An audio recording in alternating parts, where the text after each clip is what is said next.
Oh, hi everyone, didn't see you there. You're probably wondering what I'm trying to do with this tiny drone. And the answer is very simple, I'm going to throw it away.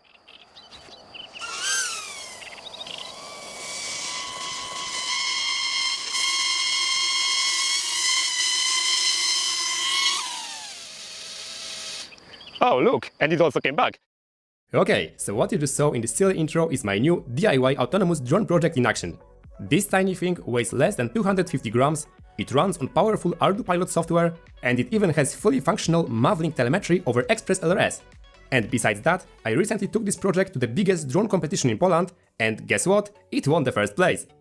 So now in this video I'm going to show you step by step how I build it and how you can build it too. Seems interesting? If yes, keep watching and let's get started! Alright, so first we have to choose some hardware. I want this drone to be not only light, but also easy on the wallet, so that it can be a great entry-level ArduPilot quadcopter for everyone. And that's why the main star of this build is the SpeedyBee F405 mini stack. And to go along with it, I got 4 small Darwin FPV motors. They are like $6 per motor, which is a pretty good deal if you ask me. We also have GPS units, Express LRS receivers, batteries, and some other stuff that we'll talk about later in the video. But for now we have to focus on the most important part, which is the frame. I wanted to make it myself to keep it light and also to have enough room for future upgrades. Something I thought would be a straightforward process actually took me a few different designs until I got it right. At first the frames I designed and printed from PTG were way too big and thus too heavy. They also used M3 screws, which in the sub 250 grams category is a big no-no. Next I tried with smaller 160mm frame, but the PTG one turned out to be a bit too flexible, PLA too brittle, and laser cut plywood was the lightest, I give it that, but the flex on that thing was way too big. The one filament I tested and actually got great results with is carbon fiber nylon, which I printed using my university science team Bamboo Lab printers. Frames printed from this material are surprisingly light, but also really durable. But to be honest, no plastic can even match the wonders of pure carbon fiber. And luckily I know a company that specializes in making such parts. PCBWay, which is the sponsor of today's video, has a great service for making custom PCBs in all shapes and sizes. But did you know that they can also 3D print, or even better, CNC machine any part you want? And they have a wide range of materials too. You can choose aluminum for lightness, stainless steel for strength, or carbon fiber for both. So to get the frame, I uploaded a flat version of my design to the PCBWay website and submitted a request. Then after waiting just a few days, I received my package. And now, take a look at this beauty. It's clean, it's shiny, the dimensions all are correct, and the whole part is just flawless. Now, when set side to side with the plastic counterpart, the carbon is a few grams heavier, but the difference in stiffness is just night and day. So I'm definitely using it for this drone.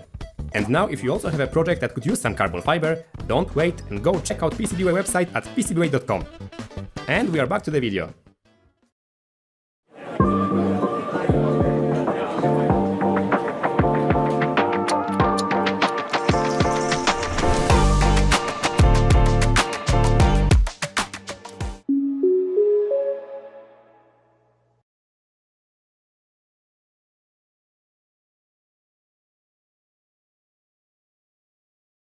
Now's the time to put all the parts together. First we gotta screw in all the motors. But the problem with those Darwin FPV 1104s is that the screws they came with are very thin and just too short to work with our frame. So what I did is I pre-drilled the mounting holes and then threaded it for M2 screws. It's a delicate process, but it can be done, and you only need 2 screws for each motor. Next thing to do is attach the GPS in the front, which I did by using double-sided foam tape. And on the back I taped the Express LRS receiver antenna. After that I placed the ESC on 4 long M2 screws and started soldering all the motor wires. Following that I soldered the XT30 connector at the back along with included capacitor to smooth out the voltage spikes. Now it's a good moment to add our flight controller, so I stacked it on top of the ESC and connected them both with the wires that came in the box. Normally I would now proceed with installation of ArduPilot, but while making this video I found out a bug that prevents you from changing ESC settings if you do have it installed. So if you just bought a fresh flight controller with default Betaflight installed, connect to it and check every motor spin direction.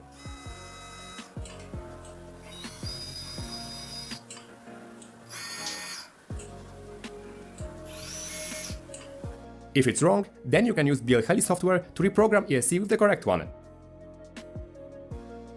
Once you make sure it's all good, we can download the hex file from the ArduPilot website and then open STM32 Cube Programmer. Remember to get the drone into the DFU mode by pressing the side button, make sure your PC recognizes it as STM32 bootloader, and if it does, you can simply press connect, open the hex file and click download. And after a while, just like that, we got the fresh Autopilot install running on our SpeeDB flight controller. Mission Planner app shows it works great, so now let's solder remaining components and start the configuration process. Here I only needed to solder Express LRS receiver wires, as well as both GPS and compass to the right ports. And of course, all the connection diagrams will be there in the description. Now, after securing the stack with self-locking nuts and adding a velcro strap, the whole drone weighs just about 73 grams. Not bad! And by strapping my homemade 3S lithium battery, the weight increases to 216 grams, which means we are still way below 250. Now, the last thing we have to do before jumping to Autopilot is setting up Express LRS radio control. To do this, we use Express LRS Configurator app, in which you can build firmware for your chosen transmitter and receiver. Important thing is to pick a release version greater than 3.3 and also to choose the Wi-Fi flashing method. By doing so, the app will generate you two files that you need to transfer to your mobile device. Then, by waiting 60 seconds or by manually switching the Wi-Fi on, you can connect to LRS devices by choosing them on your phone. You will be then transported to the page where you can simply upload the files generated before.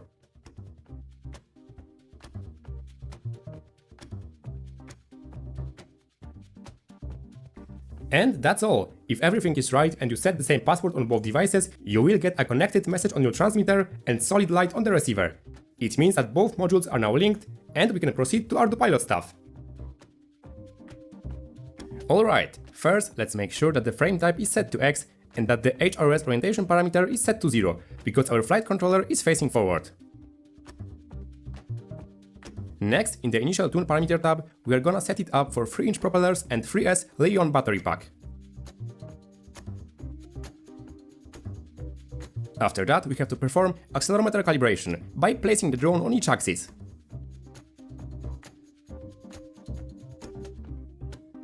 Second thing we need to calibrate is the compass, and it's basically just about rotating the drone on each axis until the green bar reaches the end. Best results can be achieved by doing it outside, far from magnetic interference. When the calibration has finished, we need to reboot the flight controller and set up the GPS serial port. If it's set up right, we'll see no GPS status change to no fix. Next, there are a few parameters that have to be set in order to make Express LRS work with Autopilot. All of them will be listed in the description, and after changing them, we should see our radio input in the radio calibration tab. Now we simply have to move all the sticks, switches and potentiometers to let Autopilot know their max, min and middle position.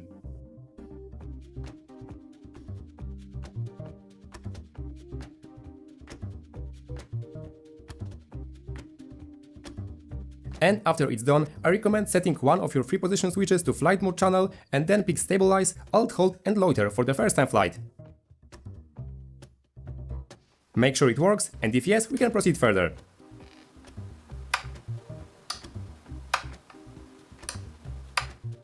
You also need to assign one 2-position switch for arming the quad, and if you have more, you can set additional one for landing.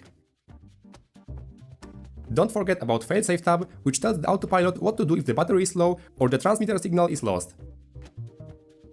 Now we are almost at the finish line. The last thing to do is tell the flight controller which PWM channel controls which motor in the servo output tab. You can then check if your settings are correct in the motor test tab. Motor A should be front right, motor B the rear right, C the rear left, and D the front left.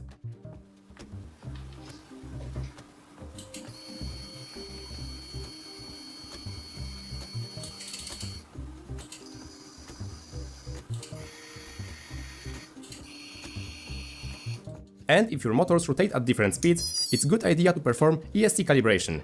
For my ESC, I set up D-Shot 300 and it seems to work pretty fine. Last thing to do is attach the propellers. Here I went with 3-inch triple blade probes to make the first flight more stable, but for efficiency we'll definitely want to swap them for 2-bladed ones. Final check is to see if each one of them generates downwards thrust.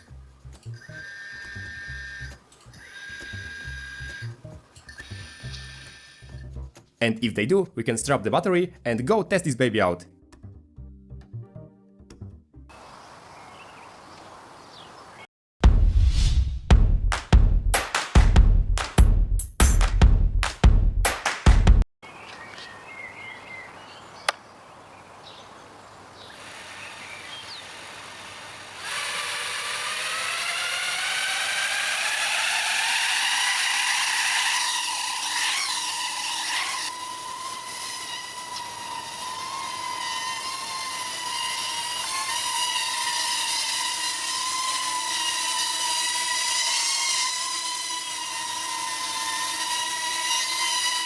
Stabilize and alt hold modes were working pretty well out of the box, but loiter initially was quite unstable.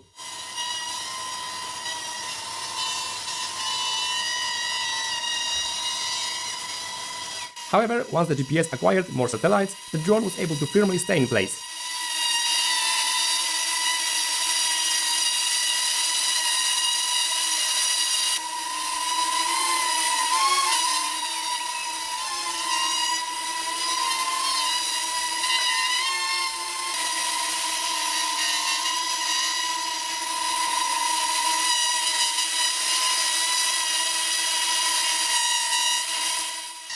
Alright, so now we are in loiter mode and let's lift it up a bit. And at the end of the flight I also tried the land mode, which without surprises successfully descended our quad to the ground. So it's pretty high right now, and now let's turn the land mode.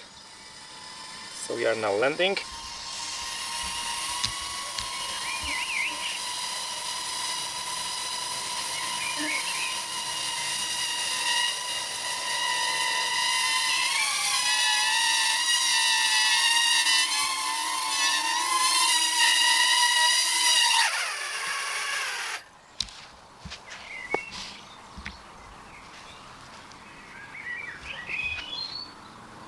And we landed. Okay, so our drone flies, and that's great, but to take full advantage of many ArduPilot features, we need a telemetry. Many RC links such as mine have limited telemetry options, where they can for example display battery status on your radio. But to achieve full Mavlink telemetry, which is basically wireless USB connection to mission planner, you need to use one of those big, heavy and usually pricey radio modules. And that's just not gonna cut it on our drone.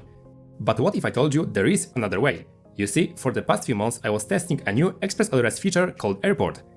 And what it does is transform your receiver and transmitter into bidirectional transparent serial data link, which, as I said before, is like wireless USB. So let's set it up.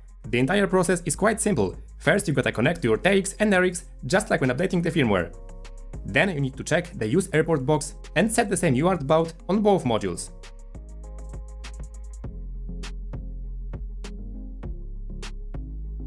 Next we need to change ArduPilot serial port settings, so we locate the parameters for our receiver and change its protocol from RCIN to Mavlink, and also change the baud rate to the one that Airport is currently using.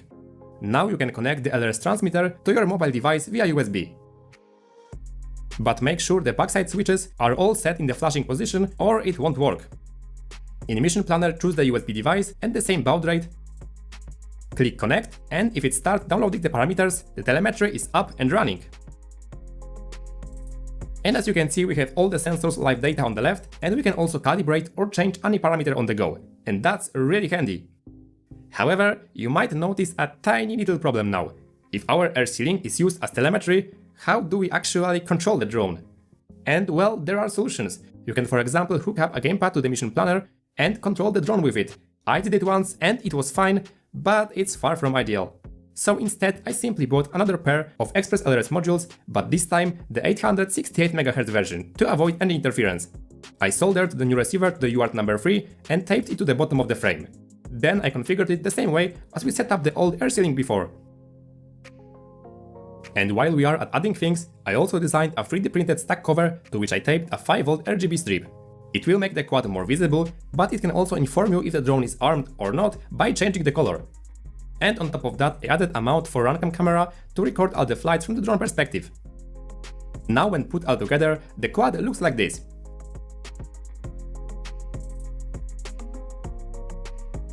I also designed a special 3D printed mounts that attach to the back of my radio and hold both Express LRS modules together with a 10-inch tablet for running Mission Planner. Loading up the parameters takes about 30 seconds, which is not bad. And after that, we can for example go to the radio tab and see that both RC control as well as telemetry works as intended.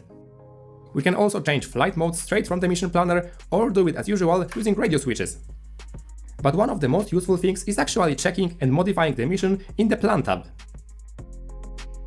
Speaking about the mission, here is the plan. First I draw a geofence around an empty field, which should keep the drone contained in that area. Next I created a set of waypoints which the quad should follow at about 40 meters altitude. Then at the end of the mission, the drone will come back to the starting point and perform a landing. To make it more interesting, our quad will start the mission with the same trick from the intro, which is of course throwing. To make it work, we have to set two parameters, throw next mode to auto and throw type to 0. Now, once we have it all set up, we can write both parameters and mission to the autopilot and give it a test. So, now we are going to start the mission using the throw mode. So, what we have to do is first of all set the throw mode. As you can see right here, probably. It's set to throw. And now we can check our arming. And it's not arming. Why? GPS glitching. Life is busy. Move forward with ease with a personalized plan. 2 very boring minutes later. Alright, so now it's red, so it's armed. And let's just start recording. The camera's recording. So let's show it out. After I throw it, it should instantly go to the auto mode and start doing the mission all by itself. So let's see if it works. I'm going to get here. And 1, 2, 3, let's go. 1, 2, 3, let's go.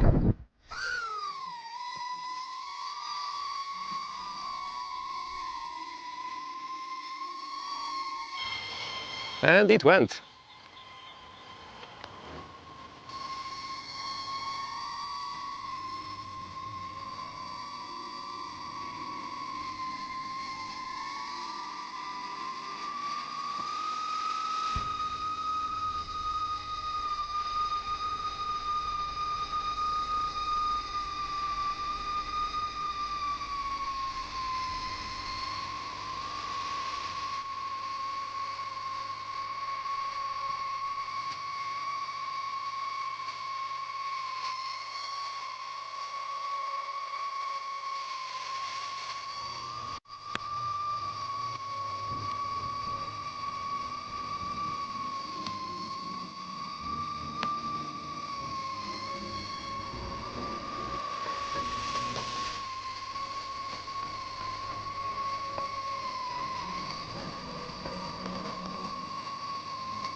And it came back. Granted, I think I lost a signal for a while with the telemetry, but it still did its mission alright. So, the flight went quite well, and the geofence hasn't been breached once. But I also wanted to know what would happen if we crossed the line.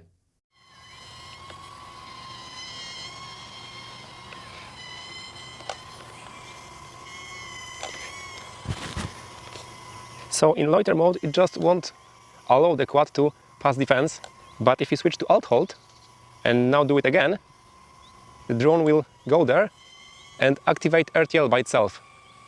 So it climbs up and it's going to come back. So, setting up a geofence is a good way to ensure safety if you are flying in tight spaces or if you are just learning how to fly and don't want to lose your quad. At the end of the flight, I also tried a fun flight mode called Circle, which does exactly what it sounds like. By getting the drone high and stabilizing the footage in gyroflow, I could get a pretty good look at my neighborhood. Next day I went to the park from the intro to do some more flying. Here I used the circle mode to orbit around myself, and it worked fairly well.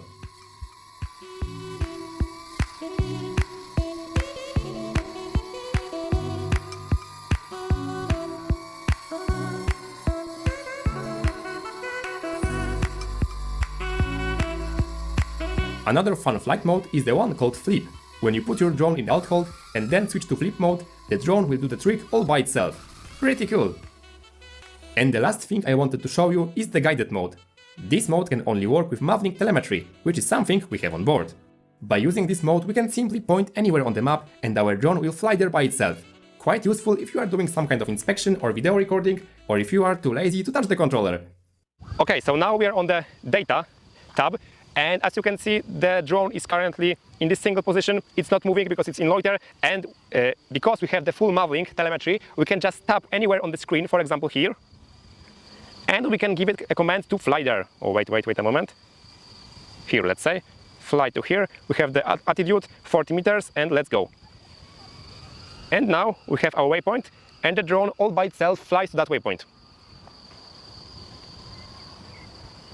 And it's back there, and now we can try and get it back to us. Let's just switch autopan off. Let's get it here, fly to here, and it's coming back, as you can see on the telemetry screen.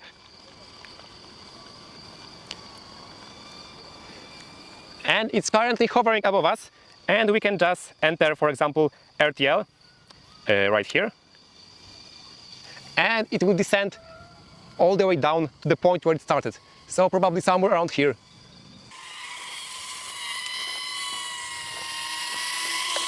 That's the power of smart RTL. Pretty cool, right? Alright, so that's all for this video. I'm really happy with how this drone has turned out. Having a quad that is sub 250 grams allows you to fly safely in most places without breaking a law. So it's a perfect machine to learn how to fly, to test some autonomy stuff on, and also to just have fun. Drone components are getting smaller and lighter every year. Recently, for example, Kadax released some ultralight FPV gimbals. So who knows, maybe for part 2 I will try to make a Mavic Mini Killer out of this drone. I even tested it with my Walksnail once, and it is promising. Also, ExpressLRS developers are constantly cooking new exciting updates, so telemetry will probably be much better in the future. If you are interested, I have some additional tips and thoughts about this project, but I'm just too lazy to add them to this video. So you can check the description or my Patreon page for more. By the way, I will also try to upload there some footage from the drone competition, because it's pretty crazy what we did there. It will be public, of course, but you can also support me if you enjoy my work. Also, after this competition, I have like 4 of these drones, so I'm thinking about testing some cool Ardupilot stuff like following or swarming. Would you like to see a video about that? If yes, leave me a comment and share your thoughts about this project. But for now, I'm out. Thank you all for watching, thanks PCBWay for sponsoring this video, congratulations on 10th anniversary by the way, and well, see you all soon, bye! He looks down at his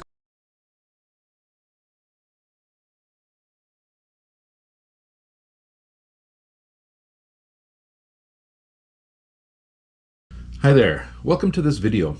If you fly FPV quadcopters at all, you know that it's kind of a miracle that they actually can fly. And the way that miracle happens is through the flight controller, a little piece of hardware that we have inside the quadcopters that controls everything that's needed for this little device here to maintain nice, stable, controlled and controllable flight. All of that happens on the flight controller, and you can see on the desk here in front of me I've got 4 different flight controllers. In this video what I'd like to do is sort of walk you through the basics of flight controllers, what's on them, what they do for us, and basically how they work, and for you, if you're a new to building quadcopters, how you would be able to understand them as you're going through a building process.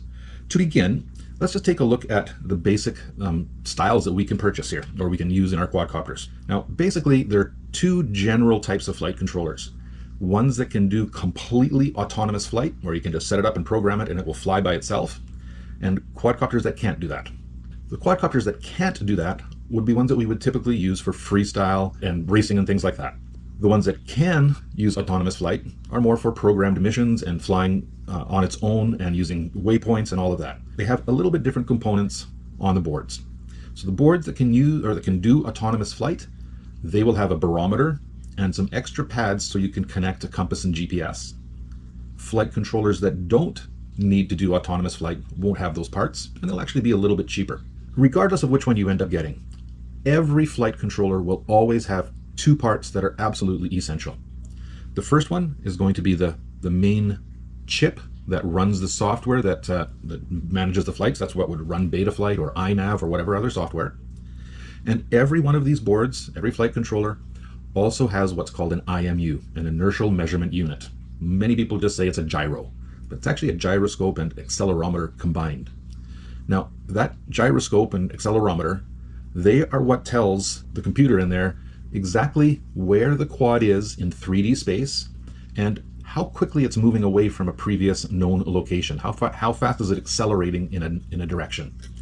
And using that information, the chip that's in this quadcopter, in the flight controller, can then do all of the computations necessary to maintain the flight of the quadcopter by managing the rotational speed of the propellers. And that's all it's doing. With the inertial measurement unit, you'll see here on the boards, all of them have, where is this one here? Over here it is. All of them have an arrow.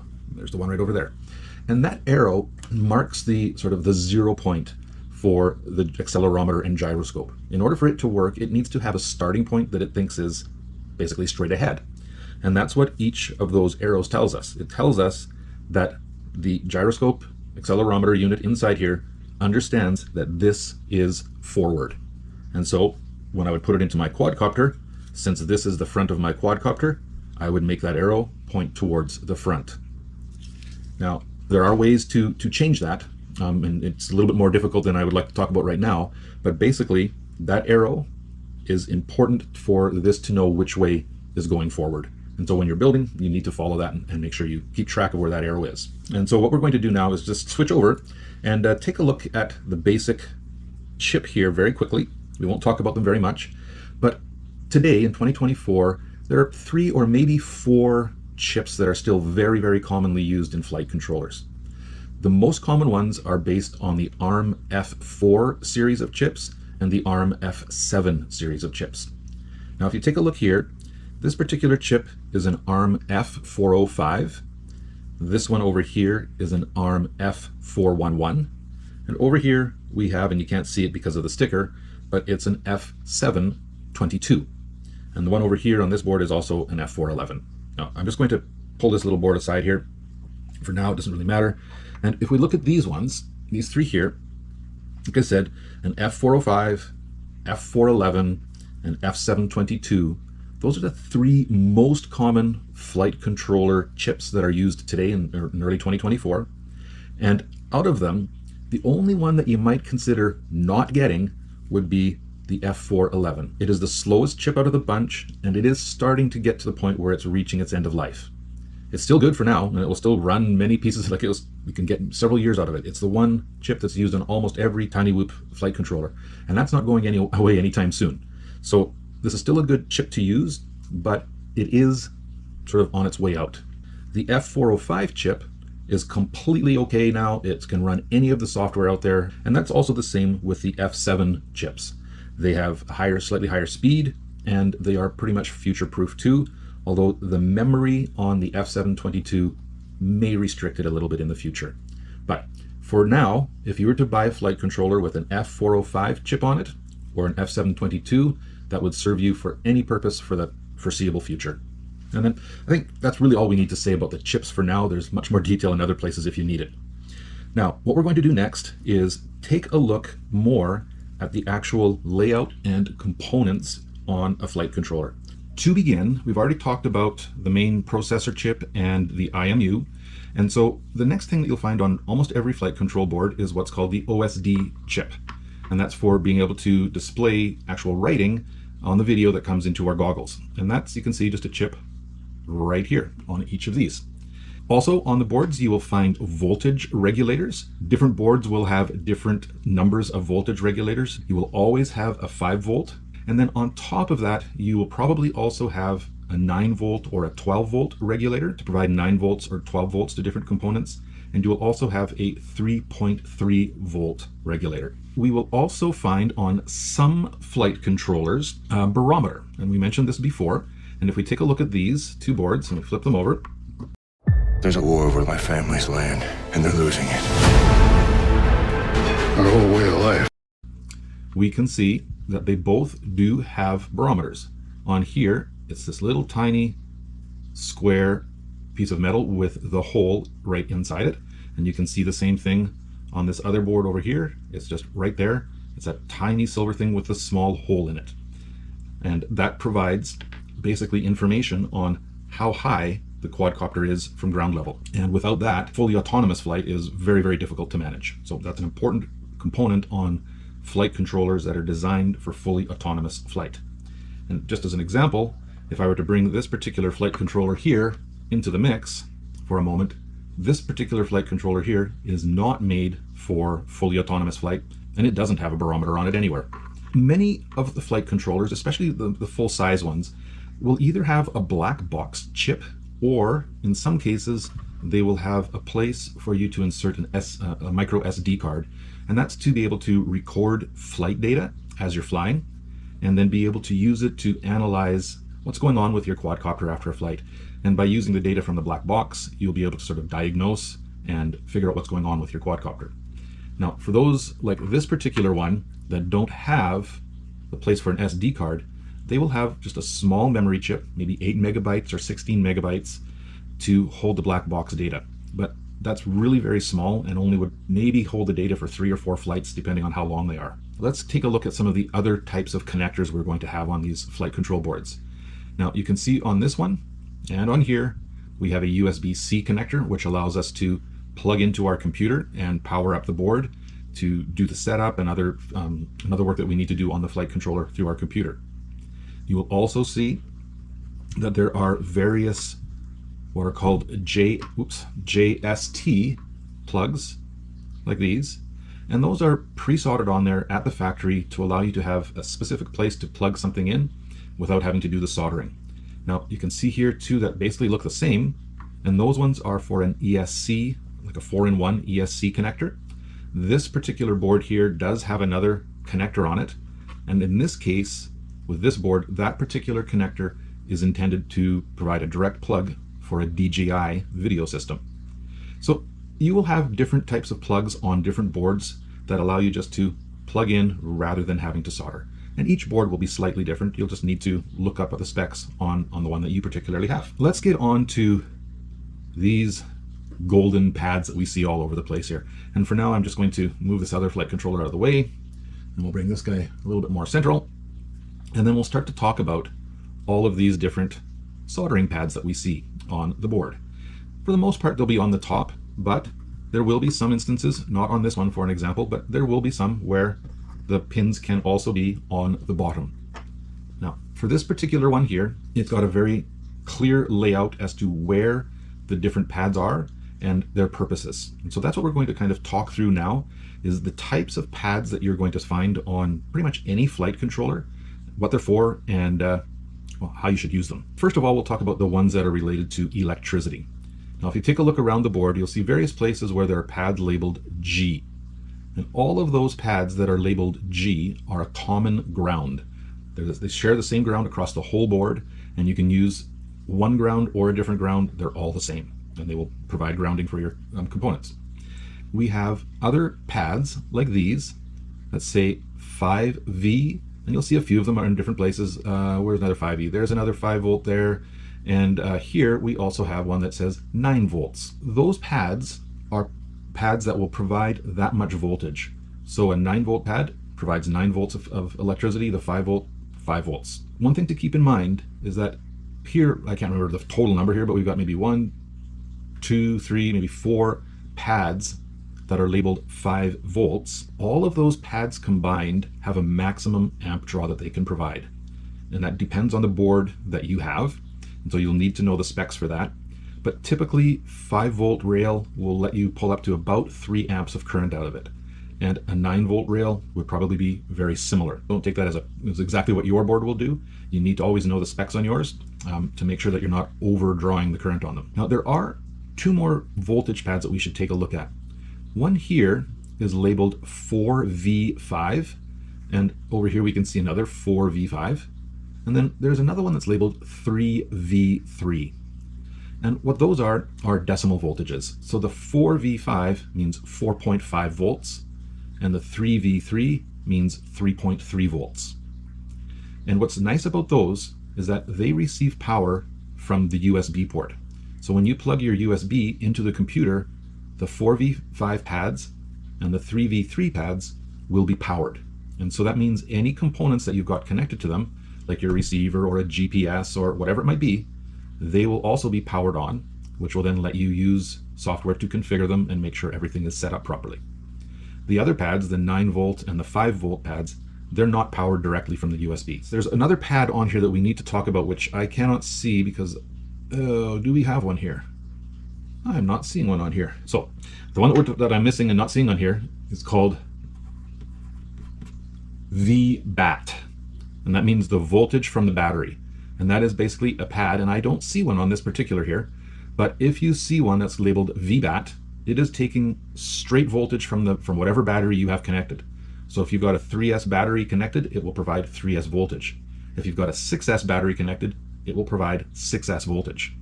So that's really important pad to remember.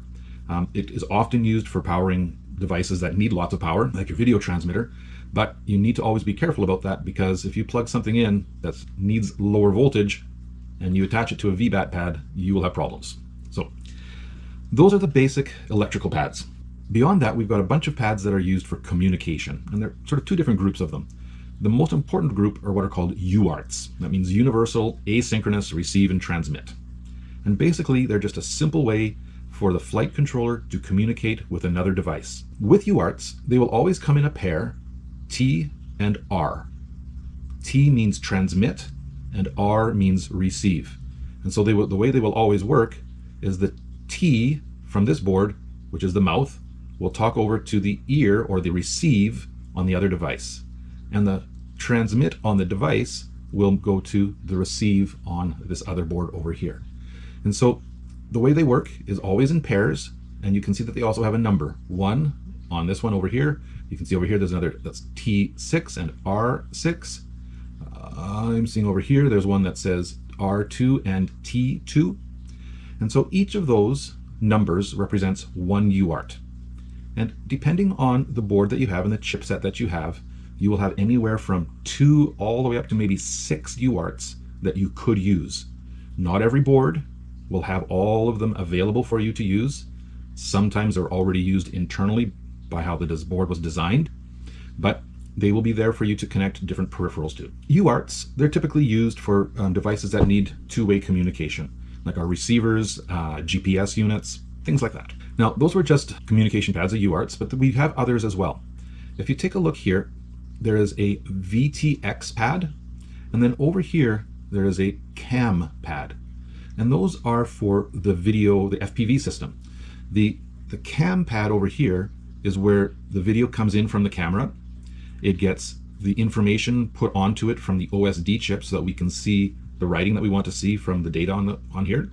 And then it gets sent out to the VTX through the VTX pin. And so those ones are for the FPV system. We can also see over here, there is a buzz plus and a buzz minus. Those are for a lost model buzzer. And so if you want to put a beeper on your model so you can flick a switch, if you've crashed your quadcopter someplace, and it will make a beeper go off so you can find it more easily. There are also pads here that say LED, and that lets you actually connect LED lights onto your quadcopter and put a little bit of bling on it. Now, this particular board, when you get built-in AI, it gives back. AI gives you uninterrupted movie nights and more productive work. also has places on each corner where you can connect LEDs. Not every board will have that, but this one does, just to make it more simple to put LEDs out on the arms of your quad, if that's what you wanted to do. Okay. And if we keep looking here, we can see that here we have an SDA and an SCL pad. And that means serial data and serial clock. And those pads specifically are used for a compass. So if you have a flight controller that is designed for fully autonomous flight, as I said before, it will have this barometer here, and then it will have a place where you can also connect a GPS unit and compass unit through these SCA and SDA, SCL and SDA pads. So those are the basic pads that you will find on pretty much any board. The other thing that you will see on most boards are pins that are labeled either M with a number like M5, M6, M7, or sometimes they're labeled with an S.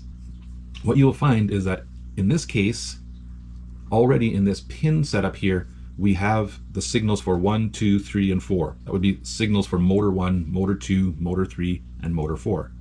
And like I said, sometimes they're labeled as M, meaning motor, motor 1, motor 2, motor 3, or sometimes they're labeled as S, meaning signal, signal 1, signal 2, signal 3. And that's just the signal that goes out to the motor from the flight controller, telling it the information it needs to know in order to rotate properly. There really aren't too many other types of connections that you will find on your flight controller. There is something that I forgot to mention before, is right here, there is a button, and pretty much every flight controller will have that style of button, although sometimes it's a push down button, like this one right here, where it's actually a button to push, and that's called the boot button, and it lets you actually, when you plug in your computer, if you push that button down as you're plugging it in, it will put it into a boot mode that allows you to update firmware and do some things on the chip itself. So that is the basics of the flight controller. Now, I'd said earlier that I was moving this particular flight controller out of the way for a moment, and that's for a very specific reason. And that is, if you take a look at this flight controller here, we can see that it's got all kinds of writing on it, and it tells us what each pad is for. But on this flight controller, because of its size, there was no space for them to actually put any silkscreen writing. And so we have no information about what any of these pads are and what they're intended to be used for. What you'll end up doing is you will go to the website of the manufacturer of your particular board, whoever it might be, and you're just going to download the manual or the spec sheets for that particular flight controller. And so what we can do is simply compare the diagram, and you can see how it's got an arrow which lets us know which is the front and the top. And so we can see from this diagram that these pins here refer to those particular items there. And so in this particular case, we can see here that this one is labeled S1, S2, S3, S4. So signal 1, 2, 3, 4. That's for the motors. Then we have UART R6, current, ground, VBAT, the voltage from the battery straight, a 5-volt pin, a ground, and again, that camera pin where we can attach our camera. And so just by downloading this little spec sheet from the manufacturer of your particular board, you will be able to see what all of the pins are and how they can be used and what they should be used for. I hope that at a basic level, this gives you a bit more information and a slightly better understanding about flight controllers and what they're used for and the different parts on them. Thank you for watching. If you found this helpful and interesting, please take the time to subscribe, and I look forward to seeing you again in another video sometime soon. Until then, take care of yourself and have safe flying.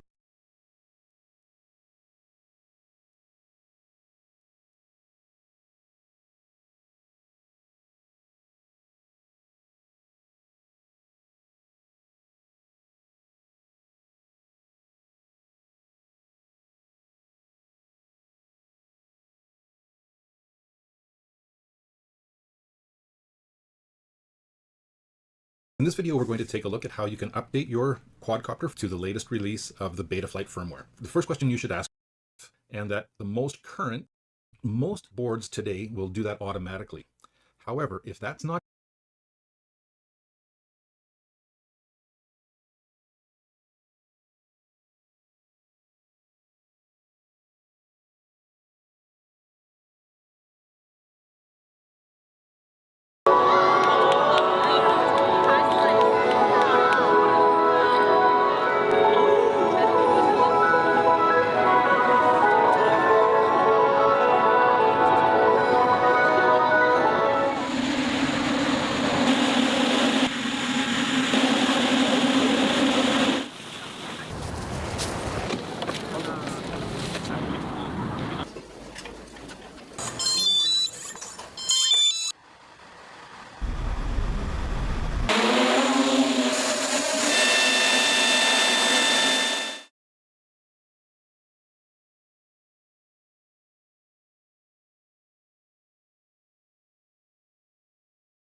You may wonder why employment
자, 배터리 그리고 헤더링 어떤 거 볼까요? 힙박스 라인 왼쪽으로 쭉 놓으시면 돼요. 이렇게 놓으셨으면 이렇게 또 놓으시면 드로우 왼쪽 앞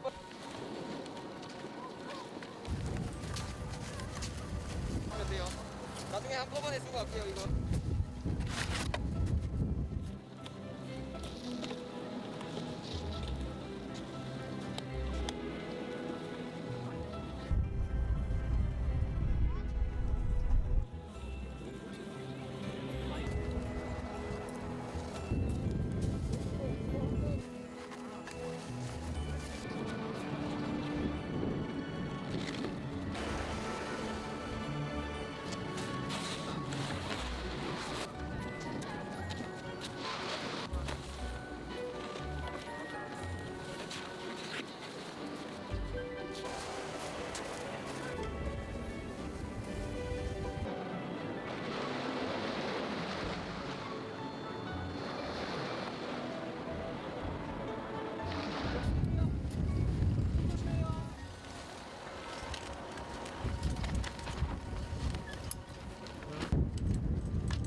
이런 식으로 전원에 클릭으로 그리고 날 요거 점검하실 때 커넥트 전원 연결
기네스 기록을 뛰어넘는 건 저희에게 새로운 도전이며 무엇보다 불가능에 도전하는 일입니다.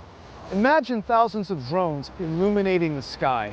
지금까지 어디에서도 보지 못했던 규모의 아름다운 드론 라이트 쇼를 오늘 여러분들께 선보이겠습니다. 3, 2,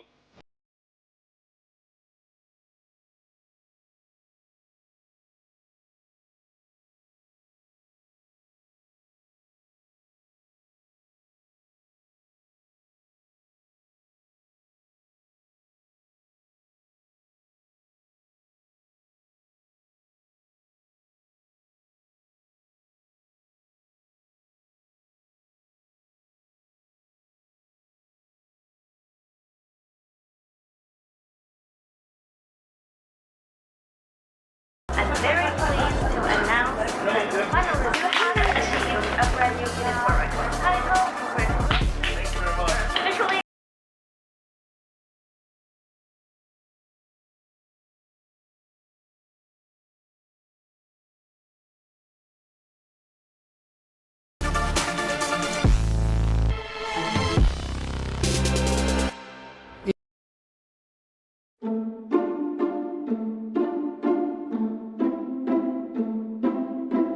Every time I see a drone show, I can't help but think, how is this possible? To me, it looks like modern witchcraft, so that's why I decided to find out how do drone shows work.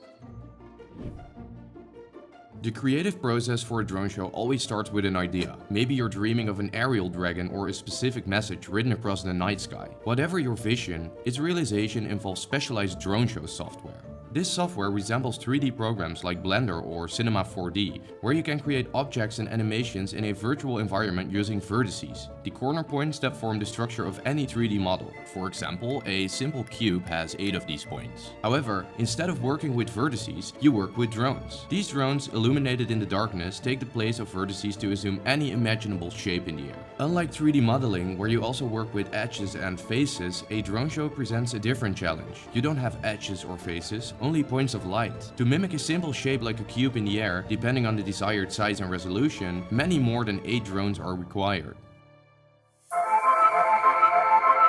Every show design consists of 3 crucial elements. We need to know how many drones are necessary to create the shape and animation. Then we need to program the XYZ coordinates of each drone at any given time during the show in order to create the desired image. And we also need information about when the LED lights on each drone should go on, and if so, in which color. Luckily, modern drone show software allows the import of 3D models and animations. This way, existing designs created in your familiar 3D software can be transformed into a breathtaking air show. But you can also build a whole show from scratch. There are also plugins that will allow you to create a drone show without having to leave your favorite 3D software. In the SkyBrush add-on for Blender, for example, you can create distinct key shapes or frames at different points on the timeline, such as a ball at the beginning and a cube at a later time. The software then automatically calculates the intermediate shapes and creates a smooth transition between these keyframes. This process, known as interpolation or morphing, allows the software to generate the frames in between the user-defined shapes, resulting in a seamless animation without the need to manually position each drone. You just set the start and end points, and SkyBrush handles the transformation between them. Within the drone show software, you simulate the entire show, adjusting every detail until it's perfect. But at that moment, you essentially only have a digital plan, a series of instructions on how many drones are needed, their exact locations in 3 dimensions at each moment of the show, and their color at any given time. All this data, stored in the language of computers in the form of digital code of ones and zeros, must be put to use. Software plays a crucial role, but of course, we need some hardware to bring this aerial spectacle to life. The drones, or show drones, are no ordinary quadcopters. They are designed to be lightweight and robust to ensure that they can maneuver precisely and withstand bumps and strong winds. These drones are outfitted with vibrant LED lights, capable of creating a spectrum of colors and patterns. Furthermore, precision is key in a drone show, which is why these drones come equipped with a ton of sensors to keep them exactly where they need to be. Of course, there is GPS to determine their precise location, but they are also equipped with EMUs, or inertial measurement units, which help the drone understand its orientation and movement. The EMU feeds data about the drone's speed, the angles at which it's tilting, and its direction. This information is crucial for maintaining stability and to ensure the drones fly according to their programmed patterns. Then there's also the barometric pressure sensor, This sensor helps the drone maintain a stable altitude by measuring atmospheric pressure. Since air pressure decreases with altitude, the drone can determine its height above the ground. They also have collision prevention sensors, but more on that later. Industry show drone examples include the Firefly Gen 2 that was used in this show at the anniversary celebration of the St. Pete Spear, and the Intel Shooting Stars, which were used at the Olympics and the Super Bowl. It offers a flight time of around 20 minutes and has a range of 1.5 kilometers. Fun fact, the current world record holder for the largest drone show used 5,162 drones and was performed in China by High Grade. So you programmed your show and all drones are neatly laid out on the field. But how do you transform this collection of drones into the stunning formations you had in mind? The answer lies within the control center, the beating heart of the show where everything is coordinated. A computer loaded with all essential data. Fun fact, the current world record holder for the largest drone show used 5,162 drones and was performed in China by High Grade. So you programmed your show and all drones are neatly laid out on the field. But how do you transform this collection of drones into the stunning formations you had in mind? The answer lies within the control center, the beating heart of the show where everything is coordinated. A computer loaded with all essential data in the form of ones and zeros is connected to a transmitter. This data is then sent into the air as RF signals through an antenna.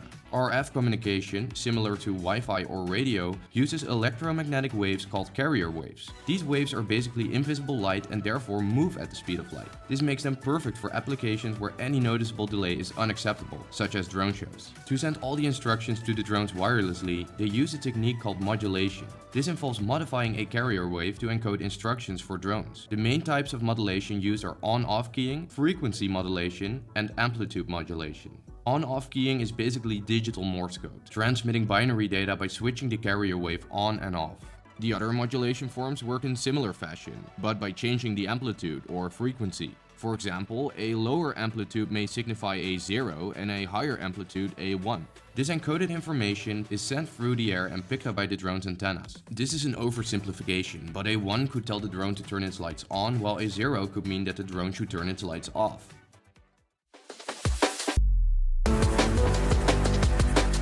Okay, great, so we have technology to reach the drone, but how do we give the right instructions to the right drone? This precise targeting is achieved through the use of unique identifiers, or UIDs. A UID is a unique code assigned to each drone, similar to a personal identification number, ensuring that the broadcast signals from the control system are recognized and acted upon only by the drone assigned to that specific UID. Flying over 1,000 drones next to each other can get very hectic and very messy. Imagine drone 769 and drone 775 are part of a large drone light show. An unexpected gust of wind slightly pushes drone 769 off its intended path, putting it on a potential collision course with drone 775, and all of a sudden, the show is in danger. Here's where technology steps in. The drone sensors detect that drone 769 is pushed off course and notices the increased proximity to drone 775. The control system receives data from the GPS and obstacle detection sensors. Advanced algorithms then process this data in real time. It immediately calculates alternative routes to avoid the collision. And last but not least, safety. Drone shows incorporate multiple layers of safety to ensure the well-being of both the drones and the spectators. Geofencing creates a virtual boundary around the performance area. Drones are programmed not to fly outside these predetermined boundaries to ensure that they remain within the safe and approved airspace throughout the show. Most shows also include a panic button to immediately ground all drones if necessary. This can be triggered manually by an operator or automatically by the drone systems. It is also possible to take control of each individual drone if one decides to go rogue. In summary, the key steps to a successful drone show include conceptualization, detailed design and specialized software, effective RF communication, precise identification through UIDs, rigorous collision prevention strategies, and of course, safe landing protocols. And if you found this video helpful, don't forget to like and subscribe for more content like this in the future. And I'll see you in the next one. Here's a brand new, better way to sell your house. So if you're thinking about selling anywhere in or around Toronto, the York region, or Durham, including the blue areas on this map, and you want to make sure you get the most when you sell without it sitting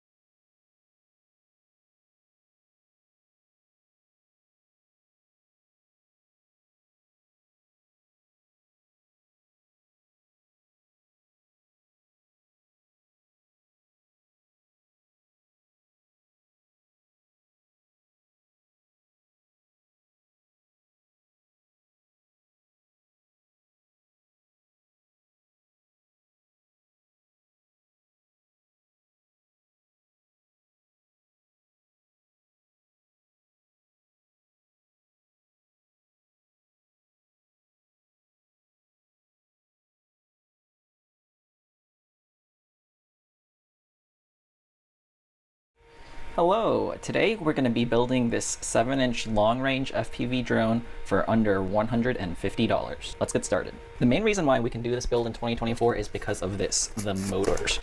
You can get a full set of 4 for under $35 shipped to your door. Thanks to the conflict that's been going on overseas, bigger drones, bigger motors are being mass-produced more in China. So in the past, if you wanted to build a 7-inch long-range drone, you had to go to a name brand manufacturer to buy these 2807 motors, and they generally charge upwards of $30 for each motor. And that's just crazy, even though it barely uses any more material than a 5-inch drone motor. It was basically just because not many people were building 7-inch drones, they weren't selling as many motors, so they were hiking up the prices. But now with the conflict, there's a huge demand for larger and larger drones to carry bigger payloads, and so now they're mass-producing these big motors for cheap.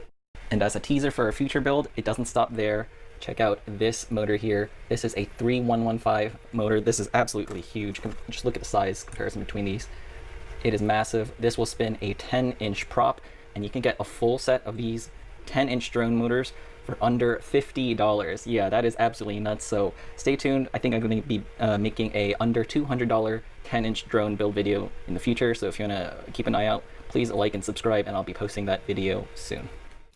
Alright, so let's take a look at the other parts we're going to use in the build. The first is going to be the frame. The frame we're using is the Mark IV 7-inch version. This is the clone version, and this costs just $15 on AliExpress. That's pretty nuts. And you can see I've already done a dry assembly of it right now. I always recommend when doing a drone build to do a dry fit like this with no electronic parts, no soldering. Just put the frame together, bolt it together, just so you know how exactly everything's going to go, and you can plan things out a little better that way. Also, make sure that when you buy it, you buy the version of the frame that comes with these 3D printed accessories, so you can mount your GoPro and have some extra protection for your motors and stuff. I'll put 3D printed in quotes because they're making so many of these that they're actually made out of injection molded plastic, which is actually kind of cool.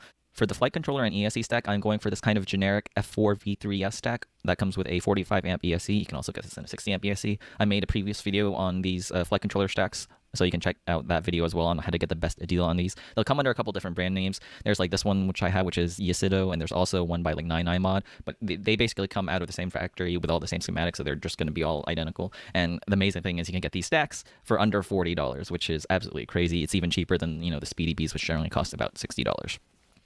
For the receiver protocol, we're going with Express LRS, and I'm using the Happy Model EP1 micro receiver over here. And one little word of caution I have for this is that for some reason, they don't have the wires included in the bag. So you get the receiver, you get 2 separate antennas for different lengths, which is great, but you don't actually get little silicone wires to actually wire it up to your flight controller. So if you do need the wires yourself, you might want to choose a different receiver. I recommend something like the JHE-MCU Micro Express LRS receiver that comes with the wires, and it's a little bit bigger. For our FPV video system, we're going for analog because that's going to be the budget option. So I'm going to be using the Rush Tank Solo VTX, which goes over 1 watt of transmit power, but it costs under $35. It's also really well built. The case is all aluminum. Now, as far as the antenna goes, the little whip antenna that comes with these aren't that great, so I'm going for a Rush RHCP SMA antenna. So I got one of those as well. You can also get these for really cheap on AliExpress. These are like $5, and links to all these will all be in the description below.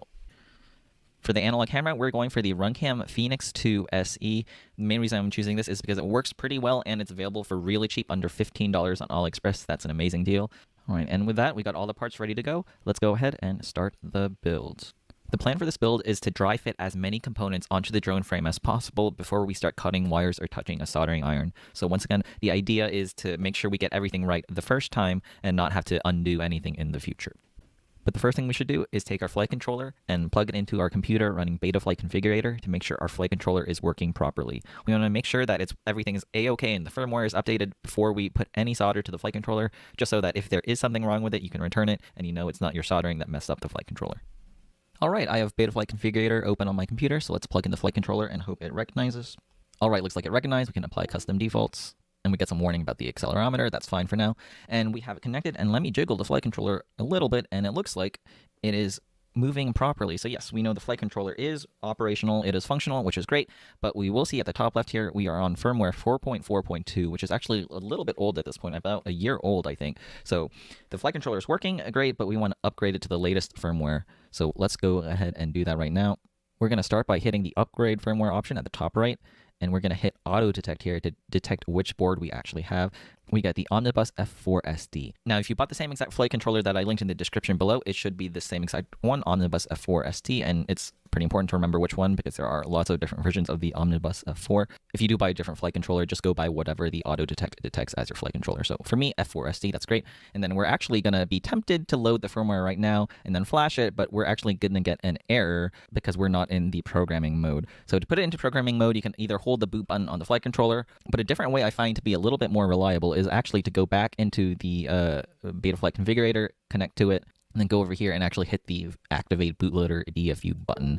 We can see now that it disconnected and reconnected under DFU, and we can once again go into the update firmware, and we can manually search for the board. We can't auto connect at this point, but we can manually search for the Omnibus F4ST. And we should be all set to go. We have DFU up here, we have Omnibus F4 SD set here, and we can select the latest version, which for me right now is going to be 4.5.1. Before we were on the 4.4.2, which is like a year old, so there's been a lot of updates since then. So yeah, we're going to choose the latest, 4.5.1. We can once again load the firmware online. There's a bunch of settings over here, but the default is generally going to be fine. So we've loaded the firmware, and now we can flash the firmware. Now, this firmware flashing is going to take a minute or so. If you haven't gotten to this point as of yet, there are lots of resources online. You know, Joshua Bardwell has tons of videos on how to upgrade the firmware on your flight controller, so check that out if you're having some issues connecting and upgrading the firmware. All right, it says programming successful, so let's connect to it again. And actually, let's just go ahead and calibrate the accelerometer while we're here and jiggle the flight controller around, and we can see it's still working properly, and we are now on the latest firmware version, 4.5.1. So that's great. We're done here. We can unplug this and go back to our dry fit of the build. Alright, now that the flight controller is confirmed working, it's time to mount this and the speed controller into the drone. To mount it, we have to put the little rubber gummies onto the mounting points of the flight controller. The easiest way I've found to do this is to use tweezers and just squeeze them through, pinch the little rubber thing, and then you can squeeze them through the holes. Now it's time to loosely mount the stack into the frame using some M3 bolts. Note that for this particular frame and stack, the mounting bolts weren't included in either of them, so I had to bring my own M3 bolts. If you don't already have one of those M3 bolt assortment kits, I highly recommend you pick one of those up because you're always going to need M3 bolts in the FPV world, and they're going to come in handy real soon, as you'll see with the motor mounting. Alright, so the next step of our dry fit test is to figure out how long to make the motor wires. So we're going to mount just one motor to the frame and draw them out to the flight controller to figure out the motor lengths. But there's an issue, and that's that the bolts that came with the motor are way too short for this frame. They don't actually reach the motor when you screw them in from the bottom. And so this is why we do the dry fit, to figure out what little issues we need to fix and solve right away. And so what I'm going to do is I'm going to take some 8 and 10 millimeter long bolts from my M3 bolt assortment kit and use those to mount the motor instead of the stock screws that came with the motors. Next, it's time to dry fit our video transmitter and the camera into the frame. Thankfully, our Rush Tank video transmitter has 20 by 20 mounting holes built into it, so all we need to do is take M2 screws and mount it directly into the back of the frame. And next, from the frame accessory kit, I'm going to grab the little antenna mount and mount in the antenna adapter. The Phoenix 2 camera is going to go up front, and once again, it mounts with M2 screws. Alright, now it's time to finally bust out the soldering iron to solder the battery leads to the 4-in-1 ESC. And now, unfortunately, this very first soldering job is also the most difficult soldering job because the ground plane on the ESC will sink a lot of heat. So this can be a little bit tricky if you're new to soldering. Now, in order to do the right job, I recommend using the right tools first. And so you have to get a really good soldering iron. The iron I'm using is called the Pine Sil. There's also one other iron I recommend, which is the TS100. These irons are pretty cheap. You can get them for about $30. They have little microprocessors to properly ramp up the heat as needed. And the real key thing that makes these irons really amazing is that the little temperature sensor for the iron is built into every single tip. So that means every soldering tip is a little bit more expensive to make, but it reacts really fast to changes in heat. So when I'm sticking this soldering iron tip to the huge plane of the 4-in-1 ESC, the temperature drops really fast, but the iron can quickly read that temperature drop, and then it'll put more power into the tip in order to maintain the solder melting temperature. And so as you can see here, I pretty effortlessly soldered the little red wire onto the 4-in-1 ESC. If you don't have a smart soldering iron like this, if you have a cheap pencil iron or even an expensive, like, nice soldering station, the issue is that they react so slowly to the huge temperature drop when you put your iron on a large pad that sometimes it won't melt the solder. And in the old days, what you have to do is you'd have to crank up the temperature and then work really fast to try and melt the solder, get all the heat into the solder pad before it overheats everything else. That's a little bit of a tricky skill to do, and if you just want to avoid that, just get a TS100, get a Pine Sil, and these newer generation of irons just make it so much easier to solder these leads. Next, it's time to test the system out for shorts using a smoke stopper. So the smoke stopper will prevent too much current from going into the speed controller in case there is a short. So what I do is I plug everything together. I plug the smoke stopper into the ESC, I plug the ESC into the flight controller, and then you plug a battery in and just make sure there's no beeps coming out of the smoke stopper, make sure everything's okay. And this is also the perfect time to upgrade your ESC's firmware. So we've already upgraded the flight controller firmware. Now if you want to upgrade the ESC to say front, and once again it mounts with M2 screws. Alright, now it's time to finally bust out the soldering iron to solder the battery leads to the 4-in-1 ESC. And now, unfortunately, this very first soldering job is also the most difficult soldering job because the ground plane on the ESC will sink a lot of heat. So this can be a little bit tricky if you're new to soldering. Now, in order to do the right job, I recommend using the right tools first. And so you have to get a really good soldering iron. The iron I'm using is called the Pine Sil. There's also one other iron I recommend, which is the TS100. These irons are pretty cheap. You can get them for about $30. They have little microprocessors to properly ramp up the heat as needed. And the real key thing that makes these irons really amazing is that the little temperature sensor for the iron is built into every single tip. So that means every soldering tip is a little bit more expensive to make, but it reacts really fast to changes in heat. So when I'm sticking this soldering iron tip to the huge plane of the 4-in-1 ESC, the temperature drops really fast, but the iron can quickly read that temperature drop, and then it'll put more power into the tip in order to maintain the solder melting temperature. So as you can see here, I pretty effortlessly soldered the little red wire onto the 4-in-1 ESC. If you don't have a smart soldering iron like this, if you have a cheap pencil iron or even an expensive, like nice soldering station, the issue is that they react so slowly to the huge temperature drop when you put your iron on a large pad that sometimes it won't melt the solder. And in the old days, what you have to do is you'd have to crank up the temperature and then work really fast to try and melt the solder, get all the heat into the solder pad before it overheats everything else. That's a little bit of a tricky skill to do. And if you just want to avoid that, just get a TS100, get a Pine Sil, and these newer generation of irons just make it so much easier to solder these leads. Next, it's time to test the system out for shorts using a smoke stopper. So the smoke stopper will prevent too much current from going into the speed controller in case there is a short. So what I do is I plug everything together. I plug the smoke stopper into the ESC, I plug the ESC into the flight controller, and then you plug a battery in and just make sure there's no beeps coming out of the smoke stopper, make sure everything's okay. And this is also the perfect time to upgrade your ESC's firmware. So we've already upgraded the flight controller firmware. Now, if you want to upgrade the ESC to, say, run BlueJ, which is an upgraded firmware, you can do this right now since everything is all powered up and easy to access. And it looks like everything is good to go, so let's continue on with the build. Alright, next it's time to solder the motor wires to the ESC. Now I'm actually going to do something a little bit different, and I'm actually using connectors in between the motor and the ESC. Now this isn't very popular, but I'm doing this because I'm planning on making lots of videos and doing lots of different builds with many different combinations of motors and ESCs, so it's going to be really convenient for me to just have connectors that I can pop on and off real easily. These are called MT30 connectors. Once again, you don't have to do this, it's completely optional. You're totally fine just soldering the wires directly to the ESC. And here I am soldering the connectors onto my wires. If you don't already have a pair of magnetic third hand tools, I really recommend them. These help so much in holding all the parts together and stuff when we need to solder things together. So go ahead and solder your motors to the ESC. Alright, at this point the drone should be looking like this with all 4 motors wired up to the speed controller. Next it's time to wire up our accessories like our Rush Tank VTX. So from the Rush Tank to our flight controller, we just need to wire up 4 of the wires. We need ground, we need power, we need the video signal, and then we need 1 UART in order to control the video transmitter.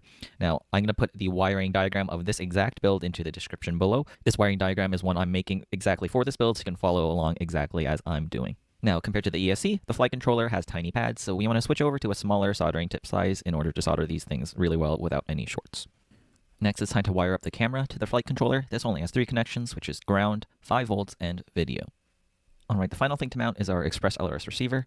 I'm using the shortest antenna, and I'm putting it into the 3D printed mount, and the receiver is just going to live right on top of the VTX. Now, to wire it up to our flight controller, we have 4 wires. We have ground, 5 volts, and then the 2 UART wires, so it's time to wire that up. And once again, the wiring diagram is going to be in the description below. Alright, and with that, all the wiring is done. So it's time to plug it in. Let's get the receiver binded to our radio. And if you don't already have a controller, I really recommend the Radio Master Pocket Express LRS version. It's $60, and this thing is built like a tank. I actually use this more than I use my bigger $200 TX16, because this little pocket, it just feels durable. I can just throw it around, and I just don't give it a care in the world. I really recommend this. To bind your Express LRS receiver to your transmitter is unfortunately the worst part about Express LRS. There are a whole lot of different methods to do it, and if it goes well, that's fine, but if it doesn't go well, it's really frustrating. It is like the #1 question in the FPV community, the #1 issue: how do I get these things to bind? Thankfully, people like Joshua Bardwell have tons of videos on Express LRS binding, so I'm going to direct you over to there if you have any issues. For me personally, I like using the binding phrase method, and to get my binding phrase into my receiver, I like to use the Wi-Fi configurator by leaving the receiver plugged in for 1 minute and then connecting to the receiver via my computer's Wi-Fi.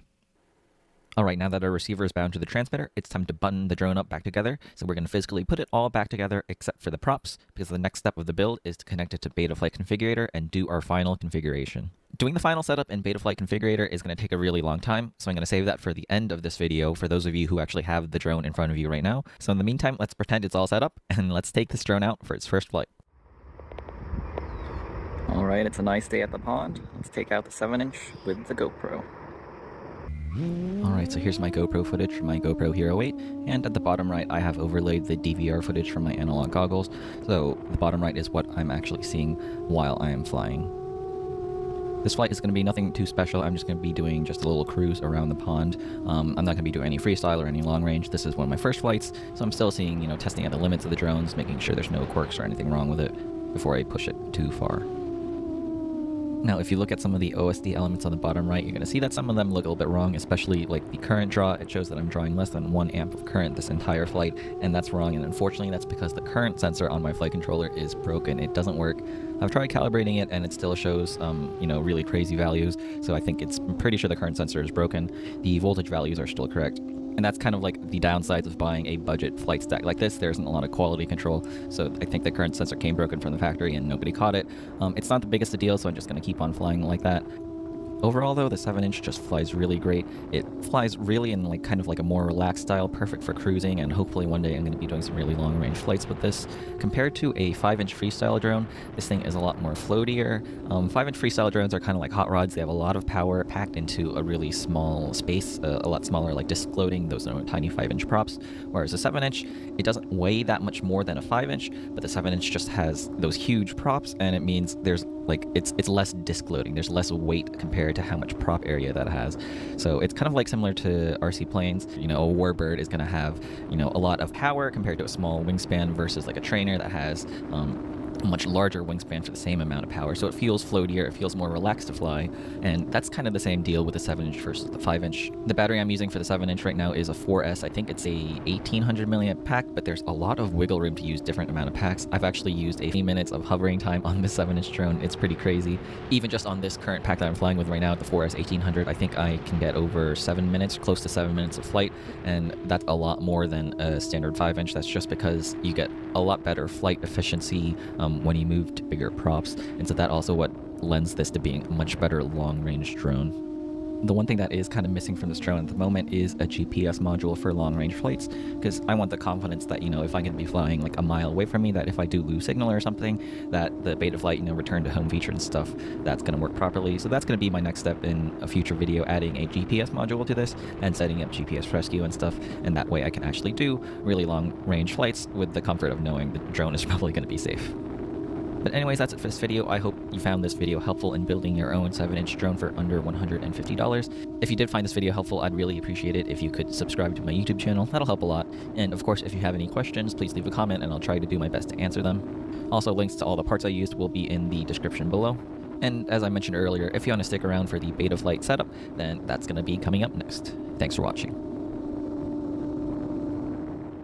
Alright, it's time for the beta flight configuration of the drone, and before we even plug it in, we need to do a couple of steps to prepare ourselves. The number one thing to do, it's really important, is to ensure that the props are off the drone. Next, because we are going to be plugging in the drone and leaving it plugged in for a while, we want to make sure that things like the video transmitter and the flight controller are actively cooled, because they won't, we're not flying it right now, so we want enough airflow to go over them to make sure they don't overheat. So I have a USB fan plugged in and pointed at the drone at all times to help cool it. And one more thing we have to do is we have to make sure our transmitter is on and powered up, because we will be testing out the receiver as well. So number 3, my transmitter is powered on and we're ready to go. So next we're going to take a battery and I'm going to be plugging it into the drone. Note that I'm not plugging in the USB just yet. We're going to start with the battery. The order of operations does matter a bit, because we want the flight controller and speed controller to be talking to each other successfully, and generally you need to plug in the flight battery first. So alright, flight battery is plugged in, and right now my video transmitter is on as well, and I'm going to be manually clicking the button in order to move it into the lowest power state. This is because I don't want it to heat up too much and overheat. Alright, so I've clicked the power button on the rush tank transmitter until the LED turns green, which is its lowest power output, which is 25 milliwatts, so it shouldn't get too hot. And now it's finally time to plug it in. This little V3S flight controller uses a micro USB cable, so let me get one of those. Alright, we are plugged in. Now, the first thing I always like to do is to make sure that the receiver is set up properly. So we're going to go over into ports, and we're going to set up our serial RX. So the way we soldered it up is it should be on UART1 is going to be our ELRS receiver. So we'll do that, and we're going to just hit save and reboot. Alright, and now we're going to go over to the receiver tab, and now we're going to see if we have a proper response, and we do. So roll, pitch, yaw, and throttle, so everything looks good there. And Over here at the top right, serial viewer UART, that's the default, that's fine. And serial receiver provider, CRSF, that's Crossfire. Express LRS uses the Crossfire protocol, so that's right. Telemetry, we do want telemetry. So everything looks okay there. So easy as that. The receiver is all set up. Next, I want to check the actual orientation of the flight controller. So basically, you want to carefully pick up your drone and you want to move it around. So I'm going to be, I'll tilt it back. And the little picture of the drone tilts back. I don't tilt it forward. The picture of the drone tilts forward. I want to tilt it to the left, tilt it to the right, and spin it left and right. So the flight controller orientation is correct in that case because the movements I'm making to the drone are matching what's shown on the little simulation there. Now, if this is wrong for you for some reason, sometimes this can happen. It could be not your fault. It could be your fault. Sometimes the configuration out of the box is wrong, but you can go over here to board and sensor alignment, and that's where you can adjust the virtual alignment of the flight controller so you can match the actual movement of the drone. All right, let's see if there's any other settings in the configuration that we need to do. I think all of this is pretty much just fine. There's some other things like LED strip. We don't need the LED strip. And maximum arm angle. This is a little bit of a weird feature, but basically this will prevent it from arming if it's too far out of level. But the issue is if you accidentally disarm midair and it starts spinning, you won't be able to actually rearm it. So I always like to set that to 180. I believe that disables it. So yeah, 180 will disable the check so we can arm or disarm it no matter what orientation the craft is in.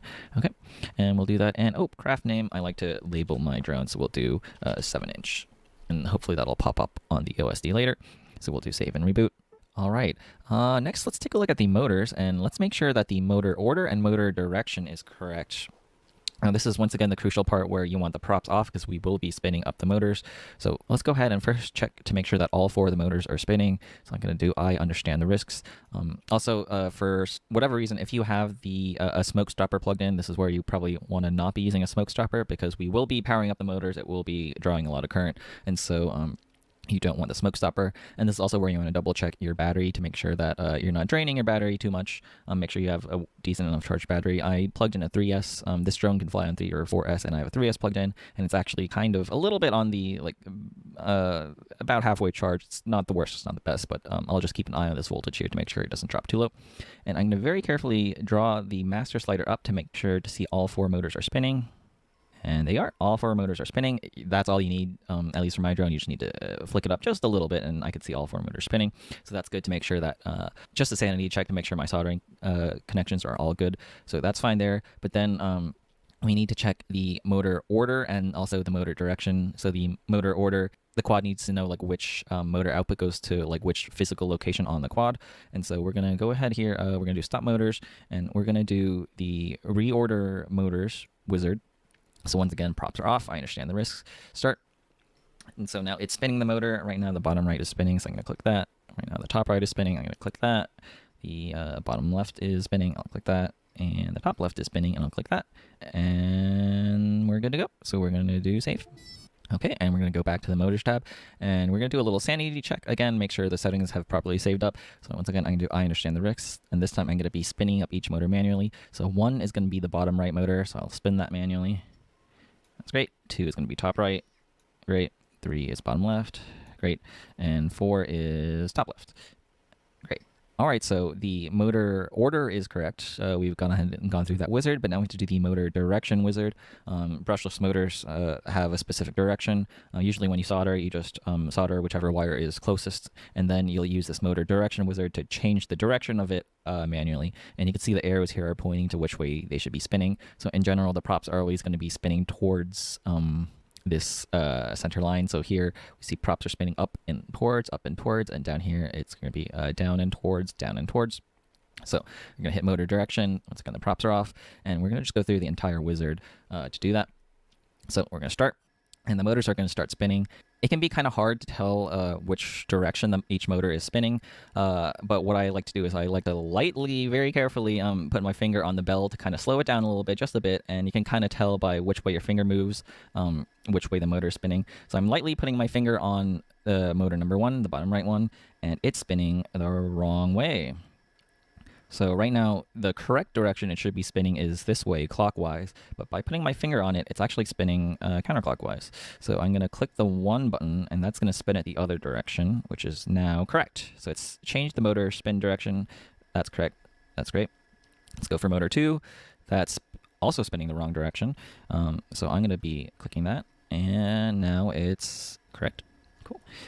Motor number 3 is correct for me, and motor number 4 is also incorrect. So we have a bunch of these motors spinning the wrong way. This being right or wrong isn't like a mistake in soldering. This is all purely done in software. There's no downside of this being right or wrong. It's just, you just click to make sure all the motors are spinning the right way, and you're going to be good to go. And there we go. And that's all we need to do. There's no save button. We're just going to do close, and it'll be saved. And once again, if you do want, you could do another little sanity check where you just spin each motor individually and the settings should save. So let's spin the bottom right motor. We did reverse this motor just earlier, and it is spinning the right way. So that's a quick little sanity check. All the motors should be good, and we should be good to go. All right, so our motors are set up, our receiver is set up. One other important thing to do is set up our modes, our flight modes. So first of all, let's just make sure that there's no mode set up right now. So all the modes are blank. That's good. Let's go over to our receiver, and there's no correct way to set up your modes. It depends on how your transmitter is set up. The two important modes are the arming and then the angle mode switch. So for arming, for Express RLS, you always want to use aux1, and so you want that to be armed, you want 2000 to be armed, and you want 1000 to be disarmed. That's just baked into Express LRS, so you kind of have to do it that way. And then for my mode switch, I think I have it set to aux2. Yeah, so personal preference, I like 1000 and 1500 to be acro mode, and then I have 2000 to be set to stable mode. So I gotta keep that in mind. aux1 is the arming, and so 2000 is armed, 1000 is disarmed. So let's go into modes. We're gonna be doing add range. We have aux1 for arm, and we want arm to be 2000, so we'll slide it over there. And then for the flight modes, all we need is the angle mode. That's aux2, and we want that to be 2000 and 1500, so we'll slide that over there. So we have acro mode there, and then these other switches will be angle mode. Let's just double check. And then for arm, we want, right now it's armed, and everything else here will be disarmed. Cool. So that's all we need. All right. And oops, right now I have my arm switch set, so I'm actually gonna, just for safety reasons, I'm gonna disarm it. Okay. So the last thing we need to do is we have to do the OSD and video transmitter, and this is where things get a little bit complicated. So for our OSD setup, this is a little bit finicky. The first thing we want to make sure is to make sure our video transmitter is recognized. And right now, our VTX isn't configured. That's right. So we have to go back into ports, and we have our VTX set up to UART3. UART3 is what we connected our Rush Tank VTX to earlier. And our Rush Tank is, I believe it's a smart audio protocol. It's going to be either IRC Tramp or smart audio. Those are the two protocols that analog receivers use. And I believe it is smart audio. So we're going to do save and reboot, and hopefully it's going to recognize it. With bars in the sky, onboard showers, and the best in-flight entertainment, it's hardly a surprise that we were recently named the best airline in the world. And with partnerships across the globe, the 140 destinations that we fly to reach another 1,700 additional cities. So when we So we can go back over to video transmitter, and it says device ready true, and we have it recognized as smart audio 2.1. Okay. I do have a little analog VTX monitor with me right now that I use for bench testing, and it does show a video signal, so that's good, but there's no OSD elements at all. The first thing we want to do is we want to enter in a VTX table. This VTX table is going to tell Betaflight and whatever which channels, which power levels this VTX has. So let me try and find the VTX table for the Rush Tank Solo. All right, I've gone to the Rush website, and I've gone ahead and I found the VTX table for the Rush Tank Solo. Here it is, Solo Smart Audio 2.1, and we have the 48-channel version. So I'm going to download this JSON file, and then I'm going to go ahead and I'm going to load from file that JSON file. All right, it's loaded our VTX table here, so hopefully this is going to be correct. Let's go ahead and actually enter in my default band and channel. I like to use band A, channel 6, and the default power we're going to set to 25. We're not going to use low power disarm for now. We're going to hit save. Okay, and next I want to just double check to make sure these power levels are going to be working properly. So the Rush Tank VTX has a colored LED to tell what power level it's on. So right now I have it set to 25, and that's green as before, so maybe that's working, maybe that's correct. This is the biggest issue with these VTX tables, is that these power values, that's really what the VTX needs. It might be right or wrong depending on how old or how new your VTX is, or how old or updated the manual is. This is definitely the place where you're going to have the most troubles. These bands and channels up here are all pretty universal, so you don't need to mess around with that. Those are always pretty much the same. It's just these power values that can differ depending on the VTX. So let's see if it's correct. So let's go ahead and go to the 400 power level, and I'm going to hit save. And so let's see what the LED turns to. it turned yellow. So that's good. So that I think that's correct. So for 25 it was green. Right now it's yellow for 400. Let's go back to 25 just to make sure it turns back to green, to make sure the green level is working. Hit save. Yep, it turns back to green. That's correct. Let's go to 800. What color will that be? Red. Okay, so it goes green, yellow, red for 800, and then max I think is going to be purple. Let's do that, and it does turn purple. Okay, so this VTX table is correct. That's great. And we're not going to leave it on max for too long, so we're going to hit 25, and we're going to go back to save. Because we're in the bench, we're going to keep it on 25. And now this is where we can kind of decide which power level we want during flight. I don't want to accidentally fly on 25. I think because I'm going to be sticking relatively close to me, I think I could stick it on 400 and be relatively safe. So what I'm going to do is I'm going to stick my power level to be 400 milliwatts, but then I'm going to do low power disarm equals on. So what that means is when you first plug it in, it's going to default to 25, but then once you arm, it's going to send the command to the VTX to be 400. So now if I hit save, it's still going to, the LED is still going to be green because I'm not armed. But if I do arm the quad, if I was going to be going flying, it's going to turn it to 400, which should be yellow. So yep, it's still green. And so everything on this page, this video transmitter page, should be good to go. And now all we have to do is set up the OSD. So let's go ahead over to the OSD tab. First of all, it says HD mode. I think it remembers I last set up a DJI drone, and I think Betaflight for some reason remembers that, which is annoying. So we're going to go back to the NTSC, which is going to be the analog setup. And let's go over here. It says low voltage, so it looks like we have a warning setup. We have warning setup. Let's move the warnings over to the middle. And now the OSD setup is going to be purely like your personal preference. There is going to be a couple really important things. The main one is going to be, first of all, the timers. We want the on time and the flight time. Here we go. So let's set that up over here. On time, flight time, and then we want cell voltage as well. Let's see. Where is battery voltage? Battery average, cell voltage. That's a really crucial one. Now I'm looking at my portable monitor on my desk right now, so I'm seeing the live output from the video transmitter, and nothing is coming up so far. Let's hit save and let's see if it shows up. Nothing shows up again. I think this is because we might have to reboot the flight controller. So that's what I'm going to do next, because I want to configure this OSD. I want to see live on my monitor what the OSD elements look like. So I'm going to we saved, everything is saved for now. I'm going to be unplugging the USB first. So my USB is unplugged. Next, I'm going to take out the battery. So now my quad is completely unpowered. Now I'm going to plug the battery back in. And then I'm going to plug in the USB back in. There we go. We're connected, and and looking at my monitor on my desk, I do have the OSD elements. Yeah, so that's what I suspected. In general, you never have to reboot your quad to do any of these settings except for the OSD setup. So when you're setting up the OSD, you do have to save and reboot your quad. But now I do see my warnings and these little voltages coming up. Before I start arranging these things nicely, there's a couple other things I want to do. I like the artificial horizon a lot, so let's enable those two, and those things are just going all over the place. This is the reason why I'm moving the Betaflight setup to the very end of the video, because it's kind of boring and slightly annoying to get all of these things to align properly exactly. Also, these artificial horizons, they're never exactly perfectly centered. That's pretty close. We'll do that. I'm going to do the voltage or warnings in the middle, and then we're going to do cell voltage right here. Looks like we have a little more space on my monitor, so we'll do cell voltage down there. We'll do flight times down here. I can't go too far to the right, so we do that. We're going to set our VTX. I want to see what my VTX band and channel is. We're going to enable that here. We'll put that at the top left. I can't see that, so I'm going to move it down one.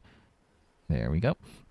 We can add some other little fun details, like, let's see, throttle position. We can put that at the top right. I can't see that right now. We'll do that. Okay.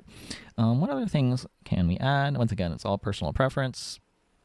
Craft name. Oh yeah, let's do that. This is important because when I'm recording the VR footage, I can sometimes forget which drone I'm flying when I'm looking. Sometimes I'll record footage, and like 3 months later, I'll actually download the footage, and I'll have no idea of which quad was actually flying. So we'll do that. And I think that's good.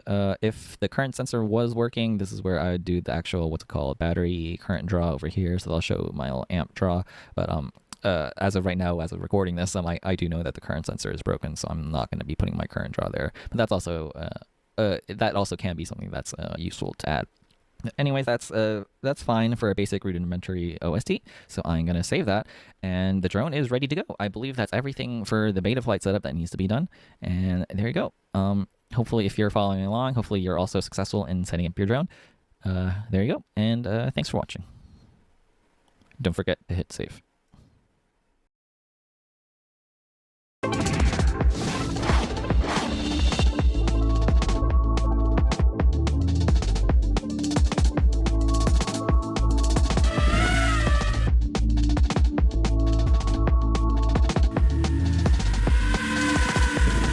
Hey everyone, welcome to the Captain Drone YouTube channel. My name is Steve and I'm far away to show you that we are in the month of November. It's November 10th today. It is fall weather and it's pretty darn cold, but I'm out here to tell you a story about this quad. This is the Y6. So this quad came out in the month of May, and this review I'm about to show you has been 6 months in the making. The reason is when this quad came on the market, it only lasted on the market for a couple of weeks. They sold maybe a few hundred and then they stopped because they ran out of components. Yeah, there was some shortage and they couldn't get components to build this 6-motor quad in a Y configuration. So they stopped making it and it's been out of stock since, but it came back into stock at the end of October and now you can buy it. So what I'm going to show you is my review that was made over the past 6 months, and it's kind of weird. Anyways, I've chopped it all together. I'll stop talking. Watch this. Hey everyone, welcome to the Captain Drone YouTube channel. My name is Steve and I'm out here today with the HGLRC Recon Y6 long-range FPV drone. Now for many of you, you might be looking at this quad, here I'll hold it up in the sky, you might be looking at this quad and going, I've seen that before, I've seen it months ago. Well, you probably did. So what happened is HGLRC, who owns Recon, sent these quads out to reviewers in the month of May. However, after we received them, they said, stop, don't review them because there's a shortage of circuits for building these things. So they stopped making them until they got their supply set up. And now, as you're watching this video, the supply is back on. These are being built in the thousands and you can finally order one. So when I received this back in the month of May, I actually flew it and I will say I was quite impressed with flying it. I tried chasing some jets, EDF jets, which are very fast planes. Now, as many of you have probably already noticed, it has 6 motors. 6 motors on a quad.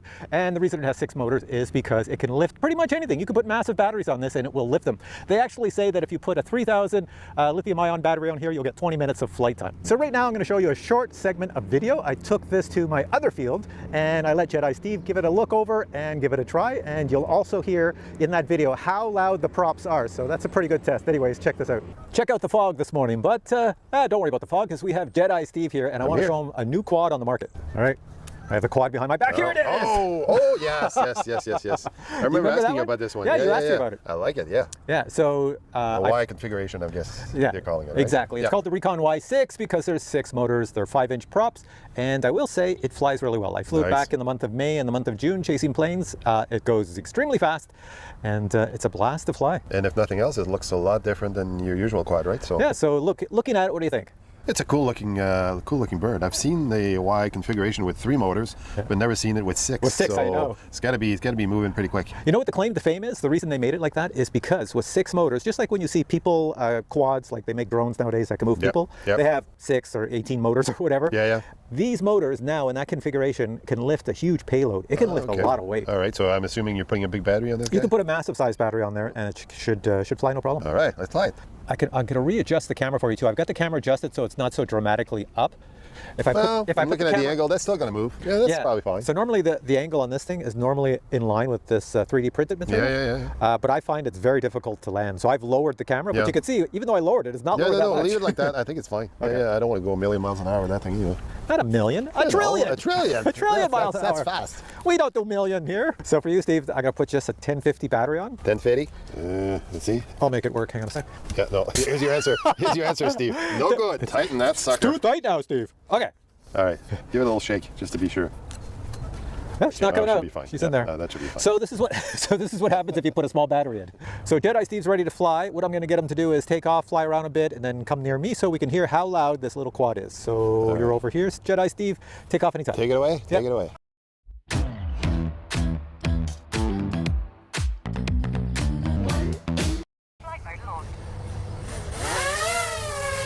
There he goes.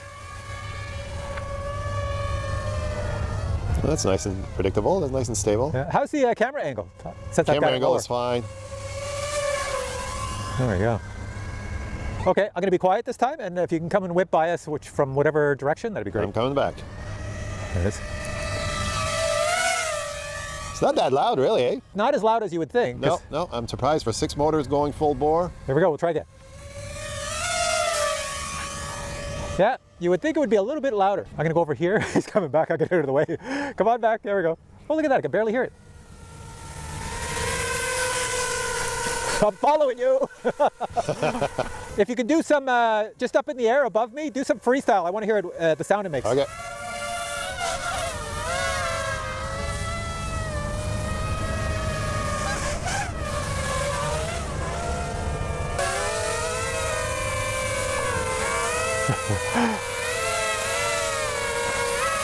Okay, I think I got the sound. That's good.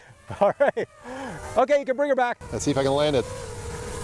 Hopefully I don't have the camera angle too off that you can actually see the landing pad. And oh, nicely done, nicely done. There you go. Look Not at bad that. for first flight. That's awesome. This is a sweet drone. It handles, like, I got comfortable right away with it. It's fast. It's goes super steady where you point it. Super responsive and aerobatic. So I like it. Like it. And as I ask you every time, because you're making your list, do you want Santa to bring you one for Christmas? Of course, yeah, on top of all the stuff I want, yes. That's right. Add it to the list. Oh, I got little puppies coming to visit. How you doing, puppy? You are on camera now. Oh no, I got puppy number 2. Hi guys. Go see your masters. Whenever I come out to my fields and go for walks and review products, dogs are always off leash here, which they're not allowed to be, but they are, nobody minds, and they always come over to visit me. Maybe I look like a dog bone or something. The cool thing is that it comes in 3 versions, so you have the super expensive version, which I have here, it's got the DJI-03 system, then you have the lesser expensive version, which is Walk Snail, Moonlight Edition, and then you have the least expensive, which is analog. So there's a version out there for anybody watching this right now. And for receivers, I believe you can get Crossfire, which mine has. I don't know if you can see it on the front, there's a little Crossfire module, and you can also get ELRS, of course. If you're wondering about the motors, they are 1800 kV, and it does have an F7 flight controller. Also, as you can see on the very top portion in the front, there is an M100 GPS unit for GPS rescue. So what I'm going to quickly do for a portion of this video is I'm very curious about the flight times, because I flew this back in May and June, and I thought the flight times were pretty good, but I can't remember which battery I used back then. So today I brought 3 batteries, a 1300, an 1800, and a 2200. You know, they go from small size to massive size. I'm going to fly it with each of those batteries only for 3 minutes. I'm going to set my timer on my TBS Tango 2 Pro, set it for 3 minutes, come back and land, and after those 3 minutes I'm going to check how much voltage percentage wise is remaining in each battery, and that will let me know how long of a flight time I can get on either of those batteries. So let's go try that now. All right, here we go. This is the first flight using a 1300 milliamp hour LiPo battery 6S. I'm going to fly it for 3 minutes, bring it back, land it. Should land it at 3 minutes. I'm going to check the voltage, the percentage, to see how much is remaining.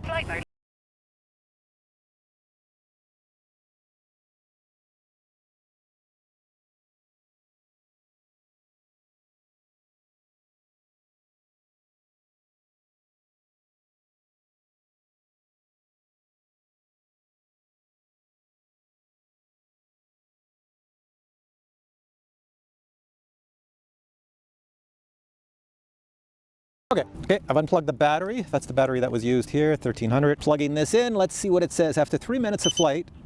3 minutes of flight. Oh my God, check that out. It's 56% remaining after 3 minutes of flight. Can it see that? I don't know if it focuses on this thing, but that's 56% remaining on a 1300 milliamp hour LiPo battery. There we go, you can probably see it better down here. So that tells me on a battery like this, you can easily get 5 minutes of flight time, maybe even a little bit more. So that was 3 minutes and 56 remaining. Awesome. Now we'll do the same flight again, but with a 6S 1800 milliamp hour LiPo battery. So obviously you get a lot more flight time, but this weighs a lot more. So when you put all this weight on this drone, they kind of like cancel each other out for like flight time and you know, weight carrying abilities. So we'll try it and we'll see what the percentage is after 3 minutes. All right, the sun is going out, so this would be a good test for the camera to see how it does in low light. Heavy.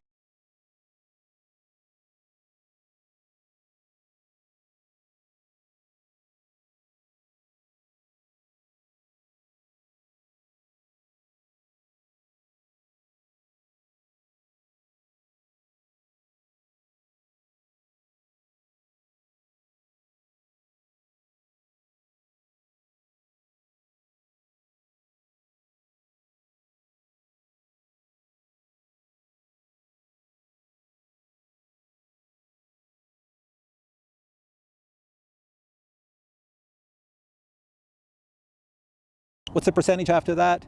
It's the same, well, almost the same. It's 58%.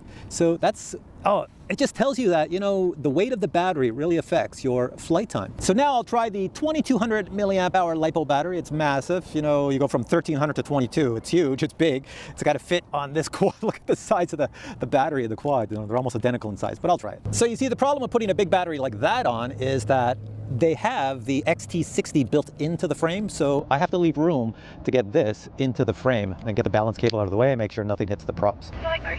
Heavy battery, here we go.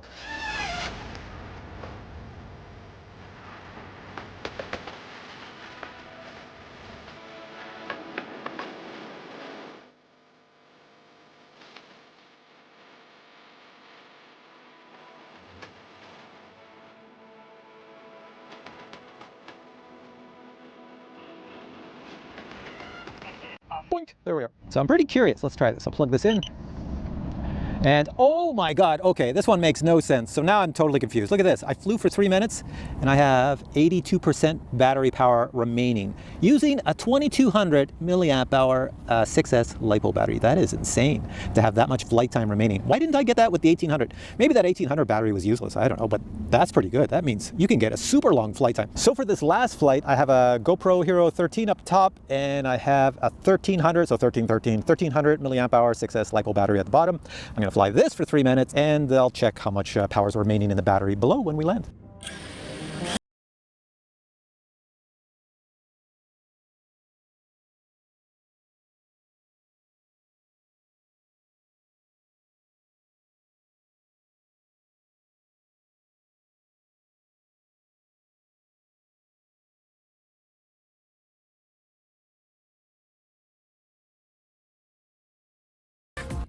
All right, it's getting late. That was the last flight of the day. The sun is going down. So let me just grab this battery and we'll check what the percentage is on the voltage. So flying for 3 minutes with a GoPro on top and a, what was this, a 1300 milliamp hour LiPo battery, we were at 48%. 48%, that is really good. So 3 minutes and I'm at 48% and a GoPro is on top, flying with this battery here. So that's awesome. Head & Shoulders Bare. Clinically proven dandruff control with just 9 essential ingredients. Okay, so you're back to me in the month of November. Today is November 10th. I have the latest version of this quad. Some of the electronics have been updated. The GPS has been updated so it tracks the GPS faster, but pretty much it's the same quad. I'm gonna take it for a quick flight now and show you what the video looks like. Here we go.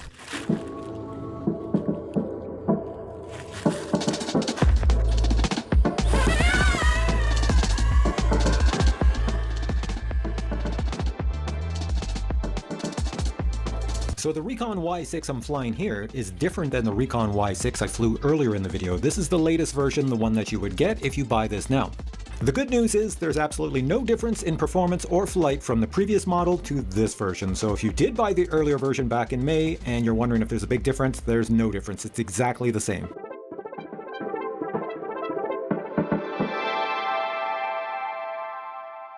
Okay, so we're still in the month of November. You saw the flight footage from the newest version. It's not much different than the previous version, but if you buy this today, you get this version. So let's go back indoors to Steve, me, from a month or so ago when I summed up the last time I made a review on this, and we'll watch that now. Here, check this out. All right, so you're back to me. I'm indoors, and I have the Y6 right here. It's a little bit dirty because I was flying it out in wet grass, but I want to show you right now what you get in this box. So check this out, then come back to me. Here we have the box the Y6 comes in. Inside the box, you can see how everything is packaged. Once removed from the box, the only thing you need to do is prop the antennas up and then install the props. A propeller direction card is included to help you out. If you install the props correctly, well, then it's going to look like this. You'll note that the prop placed on the top motor turns in the opposite direction from the prop placed on the bottom motor. My Y6 has the very expensive DJI-03 camera, DJI-03 recording system, and DJI-03 transmission system. No matter which version of Y6 you purchase, they all have the same flight controller, gyro, and buzzer. All versions also come with the M100 mini GPS for GPS rescue. Total weight of the version I have with the DJI-03 system is 319 grams, and that is before adding a battery. Other items included in the box would be 2 battery straps, 2 spare props, a carbon fiber takeoff and landing stand. It sits below the battery so that the drone does not tip over before takeoff. You also receive hardware for the external camera mount, a QR code for the online manual, and finally a sheet of stickers. So let me move this little guy out of the way and I'll give you my final thoughts. Now, my final thoughts are pretty much positive, and even as you heard Jedi Steve, he's in love with this thing. It's a really good quad. Now, I had to look on my cell phone to find out which component was in short supply for this quad and what held up this whole production process so that you couldn't buy it for months on end. All they're saying when I look at all my emails with Recon is they said the AIO is still out of stock, and when it's back in stock, we have to test it for 1.5 months before we can confirm it's ready. So I guess all that has occurred. Let me tell you some things I found impressive. It flies super true. It's such a smooth flyer. It's so wonderful to fly this. You can go through any object and feel confident. It inspires confidence right away. Next thing is when I flew with this little GoPro 13 up top and I used my 1300 milliamp hour LiPo battery 6S, I was surprised that after 3 minutes there was as much voltage remaining as there was, because that's weight, and with this on I thought it was going to suck up some power. But no, you can get 5 minutes easily. What confused the heck out of me at first is when I flew with the 1800, I did have a lot of percentage of power left, a little less than I thought. And then I reviewed the video and I realized that I didn't fly for 3 minutes. I flew for over 4 minutes. So yeah, I goofed that one up. But when I flew with the 2200, I did fly for 3 minutes, and yeah, there was tons of power left. So this thing is really good. And the cool thing is that when you put on heavy batteries on this, you don't really notice the weight that much. It just keeps on flying really well. So I think Recon has a hit on their hands. Now, I know a lot of people who watch this are probably going, oh, you got to say something negative. Well, okay, let me find something negative. Let me show you this. So if you put something like a 1300 milliamp hour battery on here and you fit it in the little spot below, it fits perfectly between the crossfire antenna up front and the back where you put your XT60 into the quad. So it's like a little bracket and it holds the battery there. Perfect. When you add a battery that's like a 2200, well, guess what? This is pretty long, at least this one. It doesn't fit from the front to the back perfectly. You can't make it go backwards because you have to get your XT60 plug in the back because it's sticking right here. So that's got to fit there. And then the battery goes forward. So your battery sort of hangs out the front a little bit like this. Doesn't really upset the balance too much. When I flew it, I didn't notice anything, but it just seems a little awkward. So that's the only negative I have. So other than that, I love it. I love it. It's a really good quad. So I'm going to put links to it below. You can go check it out. I think it's on several websites. Go check it out and see if it is the quad for you. I don't know the price because it's not online anymore. I don't know what the price is. It doesn't show up anywhere. But anyways, hopefully it shows up when you're watching this video. Go check it out. You'll see the price and you'll see what's available and everything else. All right, guys, if you have questions on this quad, post your questions below. If you enjoyed my review, then please give it a thumbs up and I will catch you in a future video with many more cool product reviews. Until then, I say bye.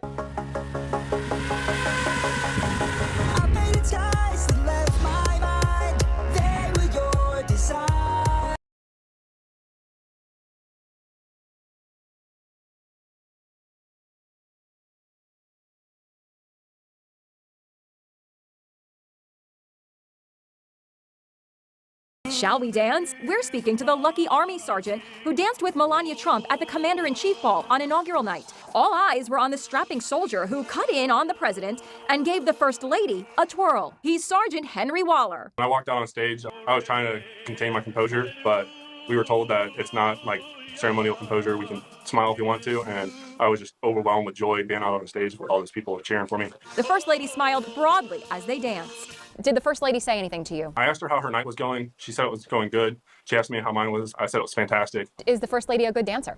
Oh yeah, she's a really good dancer. Did you get to rehearse? The only rehearsing I did was back home with my wife dancing with her. Hallelujah! While Sergeant Waller danced with Mrs. Trump, President Trump took a spin with Sergeant Tatiana Saldana from the United States Space Force. Vice President J.D. Vance and wife Usha also switched dancing partners. The Veep was joined by Staff Sergeant Lexis Martinez of the United States Marine Corps. Were you nervous? I was very nervous because I've never done anything like that before.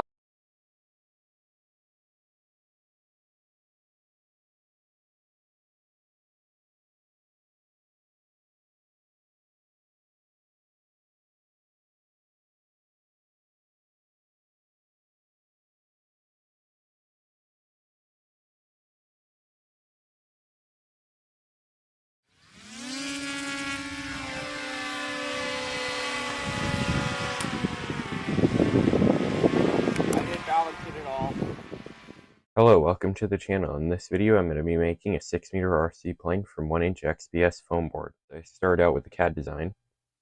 I chose a flying wing because they're typically the most efficient and have the least wing loading, which is good when you're using materials that aren't particularly strong, such as XPS insulation foam. My plan was to make the plane split into 3 parts for ease of transportation.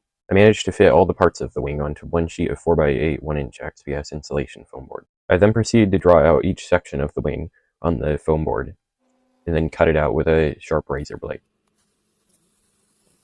I then marked some lines to cut along the foam board to create a nice airfoil shape. I also used some sandpaper to smooth out the wing. I then created some nacelle segments to act as the wing connection point and used some spray insulation foam to connect those onto the wings. I then cut out some slots in the wing to install some Ethernet cables to control the ESCs and servos. I used spray foam to fill in the gaps.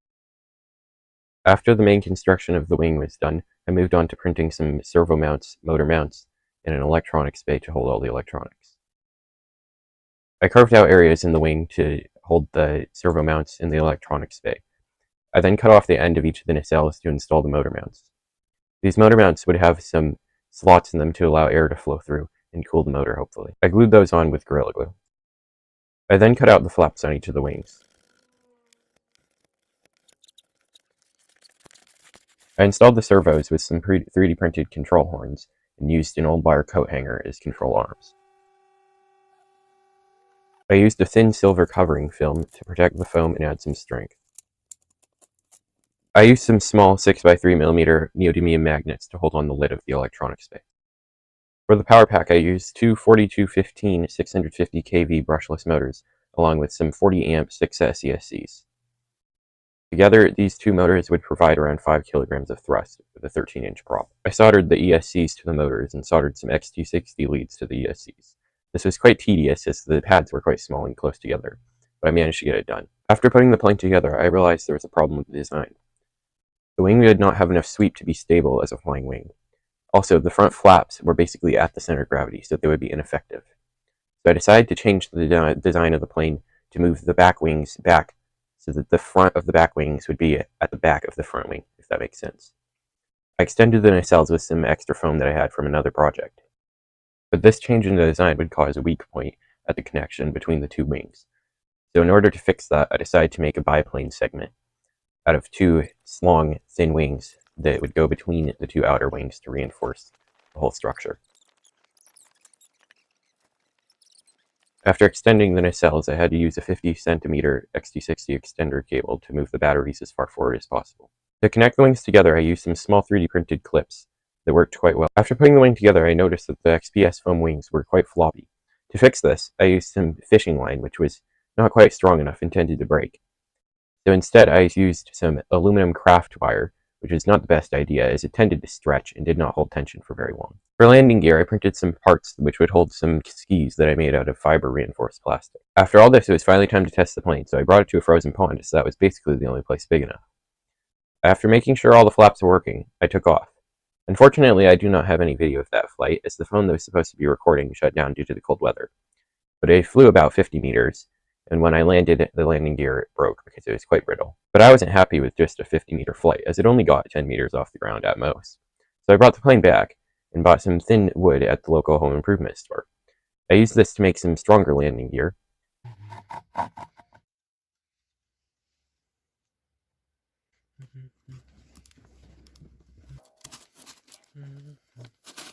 And now it was time to test the plane again. But this time I made a crucial mistake. I forgot to balance the CG. This caused the plane to go up very fast, as it was quite tail heavy. It reached about 50 meters in 20 seconds. It then stalled and began to plummet to the ground. I pulled up on the flaps to try and save the plane, but this was a mistake and caused the plane to stall again at around 10 meters. This stall broke the plane in two as it was not strong enough to withstand that force. Here's that flight now.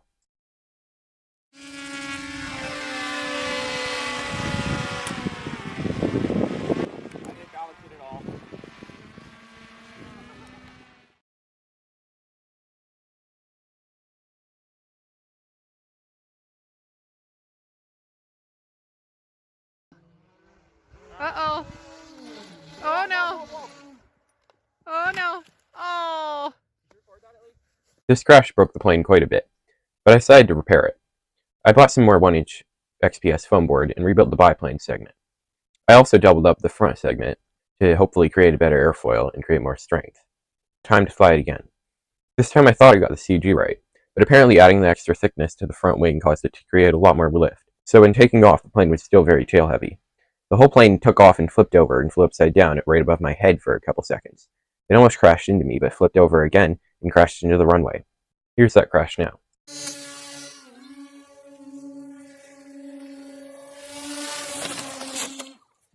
Unfortunately, it was quite damaged and I was unable to fix the CG and take off again. This is the last flight for this video, but I plan to repair the plane in part 2. Thanks for watching, and don't forget to subscribe for part 2, where I will be repairing this plane and hopefully getting a successful flight in.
This is a Fox News alert, and a pretty historic one at that. President Trump has revealed the context of the letter that former President Biden left to him. This is a Fox News exclusive, and let me put this into perspective. There have only been 7 presidents that left a letter to their predecessors, 6 who left a letter to the opposite political party. And Biden was just the 3rd to have to pen a letter to someone who was a political opponent, in this case, a former political opponent. This is history, and we at Fox News have the content of this letter. Hello, everyone. This is Outnumbered. I'm Kayleigh McEnany here with my co-host, Harris Faulkner. Also joining us, Cheryl Casoni, Fox Business anchor and host of American Dream Home on Fox Business. Jerry Willis, Fox Business correspondent, and Ben Ferguson, host of the Ben Ferguson podcast and co-host of Verdict with Ted Cruz podcasts. Well, we begin with Peter Doocy. He's live on the White House lawn. And Peter, this is only the third time in our history we have a letter exactly like this one. What does it say? And Kaylee, we saw the other night on Monday, just a few minutes after President Trump returned to the Oval Office, I asked him if the president left him a letter. He hadn't checked yet. He opened up the drawer. We were only able to see the outside of the envelope that said 47. We can report now, for the first time anywhere in the world, this history-making text of what it said on the inside. The letterhead was of Joseph R. Biden Jr. It said President of the United States. And his cursive handwriting that I reviewed was difficult to read at times, but this is what I got from the letter. Let's read it together. Dear President Trump, as I take leave of this sacred office, I wish you and your family all the best in the next 4 years. The American people and people around the world look to this House for steadiness in the inevitable storms of history. And my prayer is that in the coming years will be a time of prosperity, peace, and grace for our nation. May God bless you and guide you as he has blessed and guided our beloved country since our founding. Joe Biden, 1/2025. And that is it. I got a call that President Trump was ready to share the contents of the letter. We heard him last night describe it as inspirational. And that is, we can confirm the president's assessment. All right. It is an inspirational, forward-looking well wish. And quite possibly the only time that they will exchange letters ever again. Kaylee? Peter, so I'm interested to know, was that the entirety of the letter? I'm looking right now on my phone at images of past letters, and they tend to be a little longer, 3, sometimes 4 paragraphs, going into detail. That's a very gracious letter that Biden left, but was that the entirety of it? That was the entirety of the letter, yes. Handwritten by President Biden on his personal stationery, just one side of one page. Another question for you. This comes, and I think this is important context for our viewers. He penned this letter, and I'm wondering if you know the timeline of Biden penning this letter. As I understand, it was on the day of the inauguration. So he pens this letter, and he rides off with President Trump, and then he pardons members of his family in a way in which President Trump would have found out about it in the aftermath of his speech. So it's a gracious letter, but it comes on the heels of maybe an acrimonious decision intended to be shielded from the current president. And I don't know the exact timeline, but to your point, it's possible that he used the same pen to sign the pardons and then write this note to President Trump. Wow, Peter, thank you very much. That is history that you just made. Very interesting. It is history. Yep. Great. Well, let's bring in Brett Baer, chief political anchor and of Special Report, anchor and executive editor as well.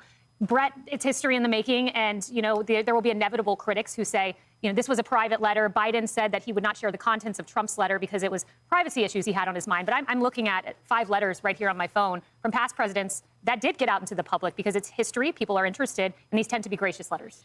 Yeah, good afternoon, Kaylee. It is history, and we're seeing it real time as we have since Inauguration Day, as this fast and furious kind of drinking from the fire hose of history. He finds the letter real time in the Oval Office desk, thanks to Peter's questioning, and then gives the letter to Peter to bring forward. I think on both fronts, it's very magnanimous. On President Biden and what is the substance of the letter, this is what we talked about on Inauguration Day, the transfer of power, the passing of the torch, the tradition that everybody looks to in between administrations. President Biden didn't put out President Trump's letter and could have, but in the wake of that, and obviously in the wake of January 6th, there was a different sense. This is magnanimous also on President Trump's part, because it does make President Biden look good in the handover of this moment. So I think it says a lot about our republic. It says a lot about the mindset of President Trump right now, feeling comfortable in his skin to do that. And we'll see, what happens as far as other elements of retribution or looking backwards. I think he's kind of looking forwards, at least at the moment. Brett, I noticed a commonality here. There was a line that stood out to me. It was a short letter, but he said they look to this House, to the White House, for steadiness in the storms of history. And you get this kind of tacit acknowledgement between our very small group of 47 presidents that they understand the storms together, despite being from different political parties. I'm looking at the letter that George W. Bush left to Barack Obama. There will be trying moments. Your friends will disappoint you, but you will have an almighty God to comfort you. I'm looking at George H.W. Bush to Bill Clinton. There will be tough times made even more difficult by criticisms you may not think are fair. There's this unique understanding among these 47 men as to what they face. Listen, the job of president is the toughest job in the world. It comes with a heavy, heavy burden. Every day you get as you well know, Kaylee, you get a daily brief that's the size of a small phone book of real threats facing the U.S. And specific sometimes. There are heavy decisions that have to be made every day. So those letters, those handovers in the Resolute desk mean something between a very small group of men who have held this job. And sharing this letter is, I just think it's great for the nation to see this transfer and to see how they go from one to the other. As you say, other letters have come out in the past, and this one a little bit quicker than perhaps the others. Brett, I just want to share my favorite line, I think, ever penned in a presidential letter, and it was from George H.W. Bush. And he begins his letter, "When I walked into this office," this is to Bill Clinton, "I just now felt the same sense of wonder and respect that I felt 4 years ago. I know you will feel that too." And I thought to myself, you know, as I read that, for 4 years, the wonderment never wears off. Every time I walked onto that sunbeam pattern rug that Nancy left to her husband, that now sits on the floor of President Trump's Oval Office, I never lost that sense of wonder. And these presidents, it appears, don't lose it either. Yeah, I mean, I covered the White House for 4 years. Every time I walked in the Oval Office, it was this bewilderment, this awe, and it didn't get old. There's a great video that Speaker Johnson has on X that he posted as he's walking behind Vice President Vance, who was going into the Oval Office for the first time. And that bewilderment of the power of that office hits him as President Trump is showing him around. This is history. This is important. These things will get remembered in the history books.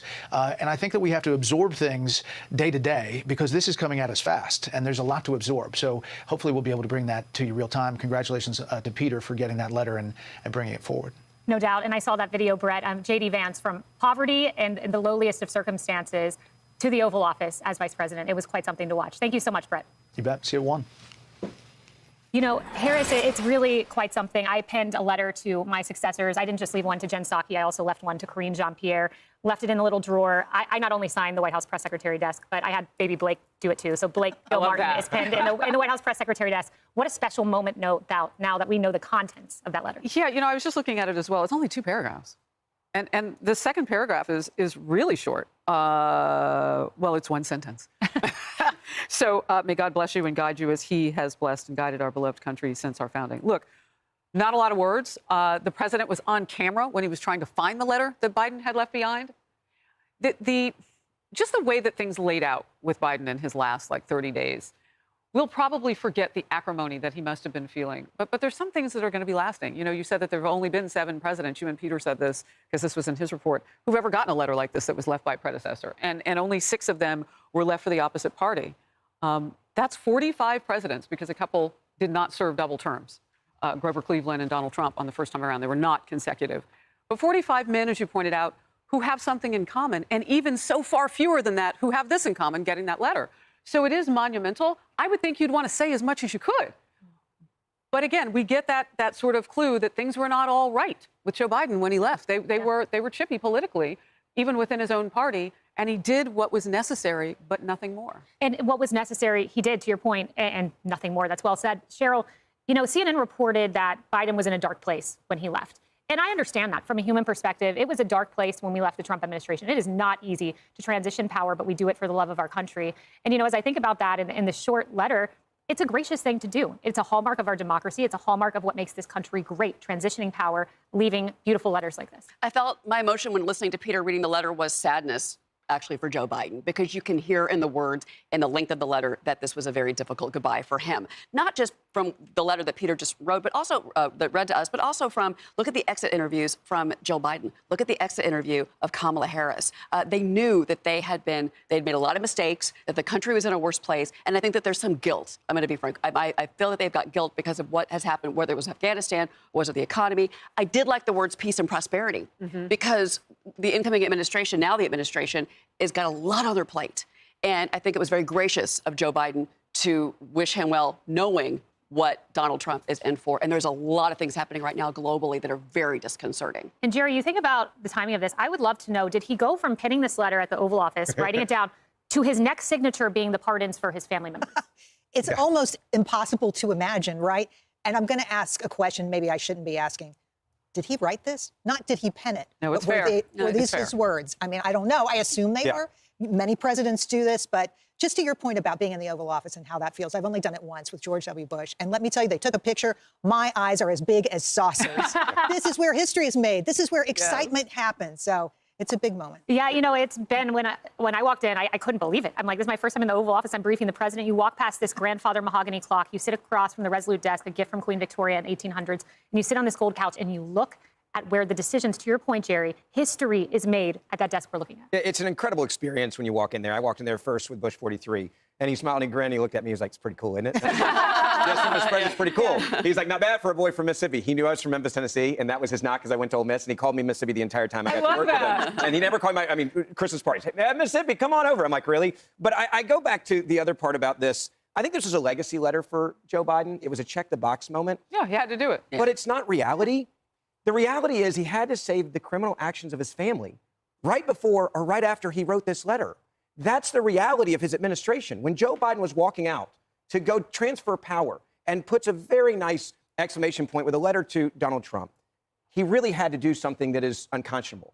He had to give out pardons to people that he believes were breaking the law. And Joe Biden's legacy is not what the words in that letter to me. His legacy is his family needed a bailout because of their criminal actions that he now is admitting. We exploited the U.S. government. We exploited it all the way back to 2014.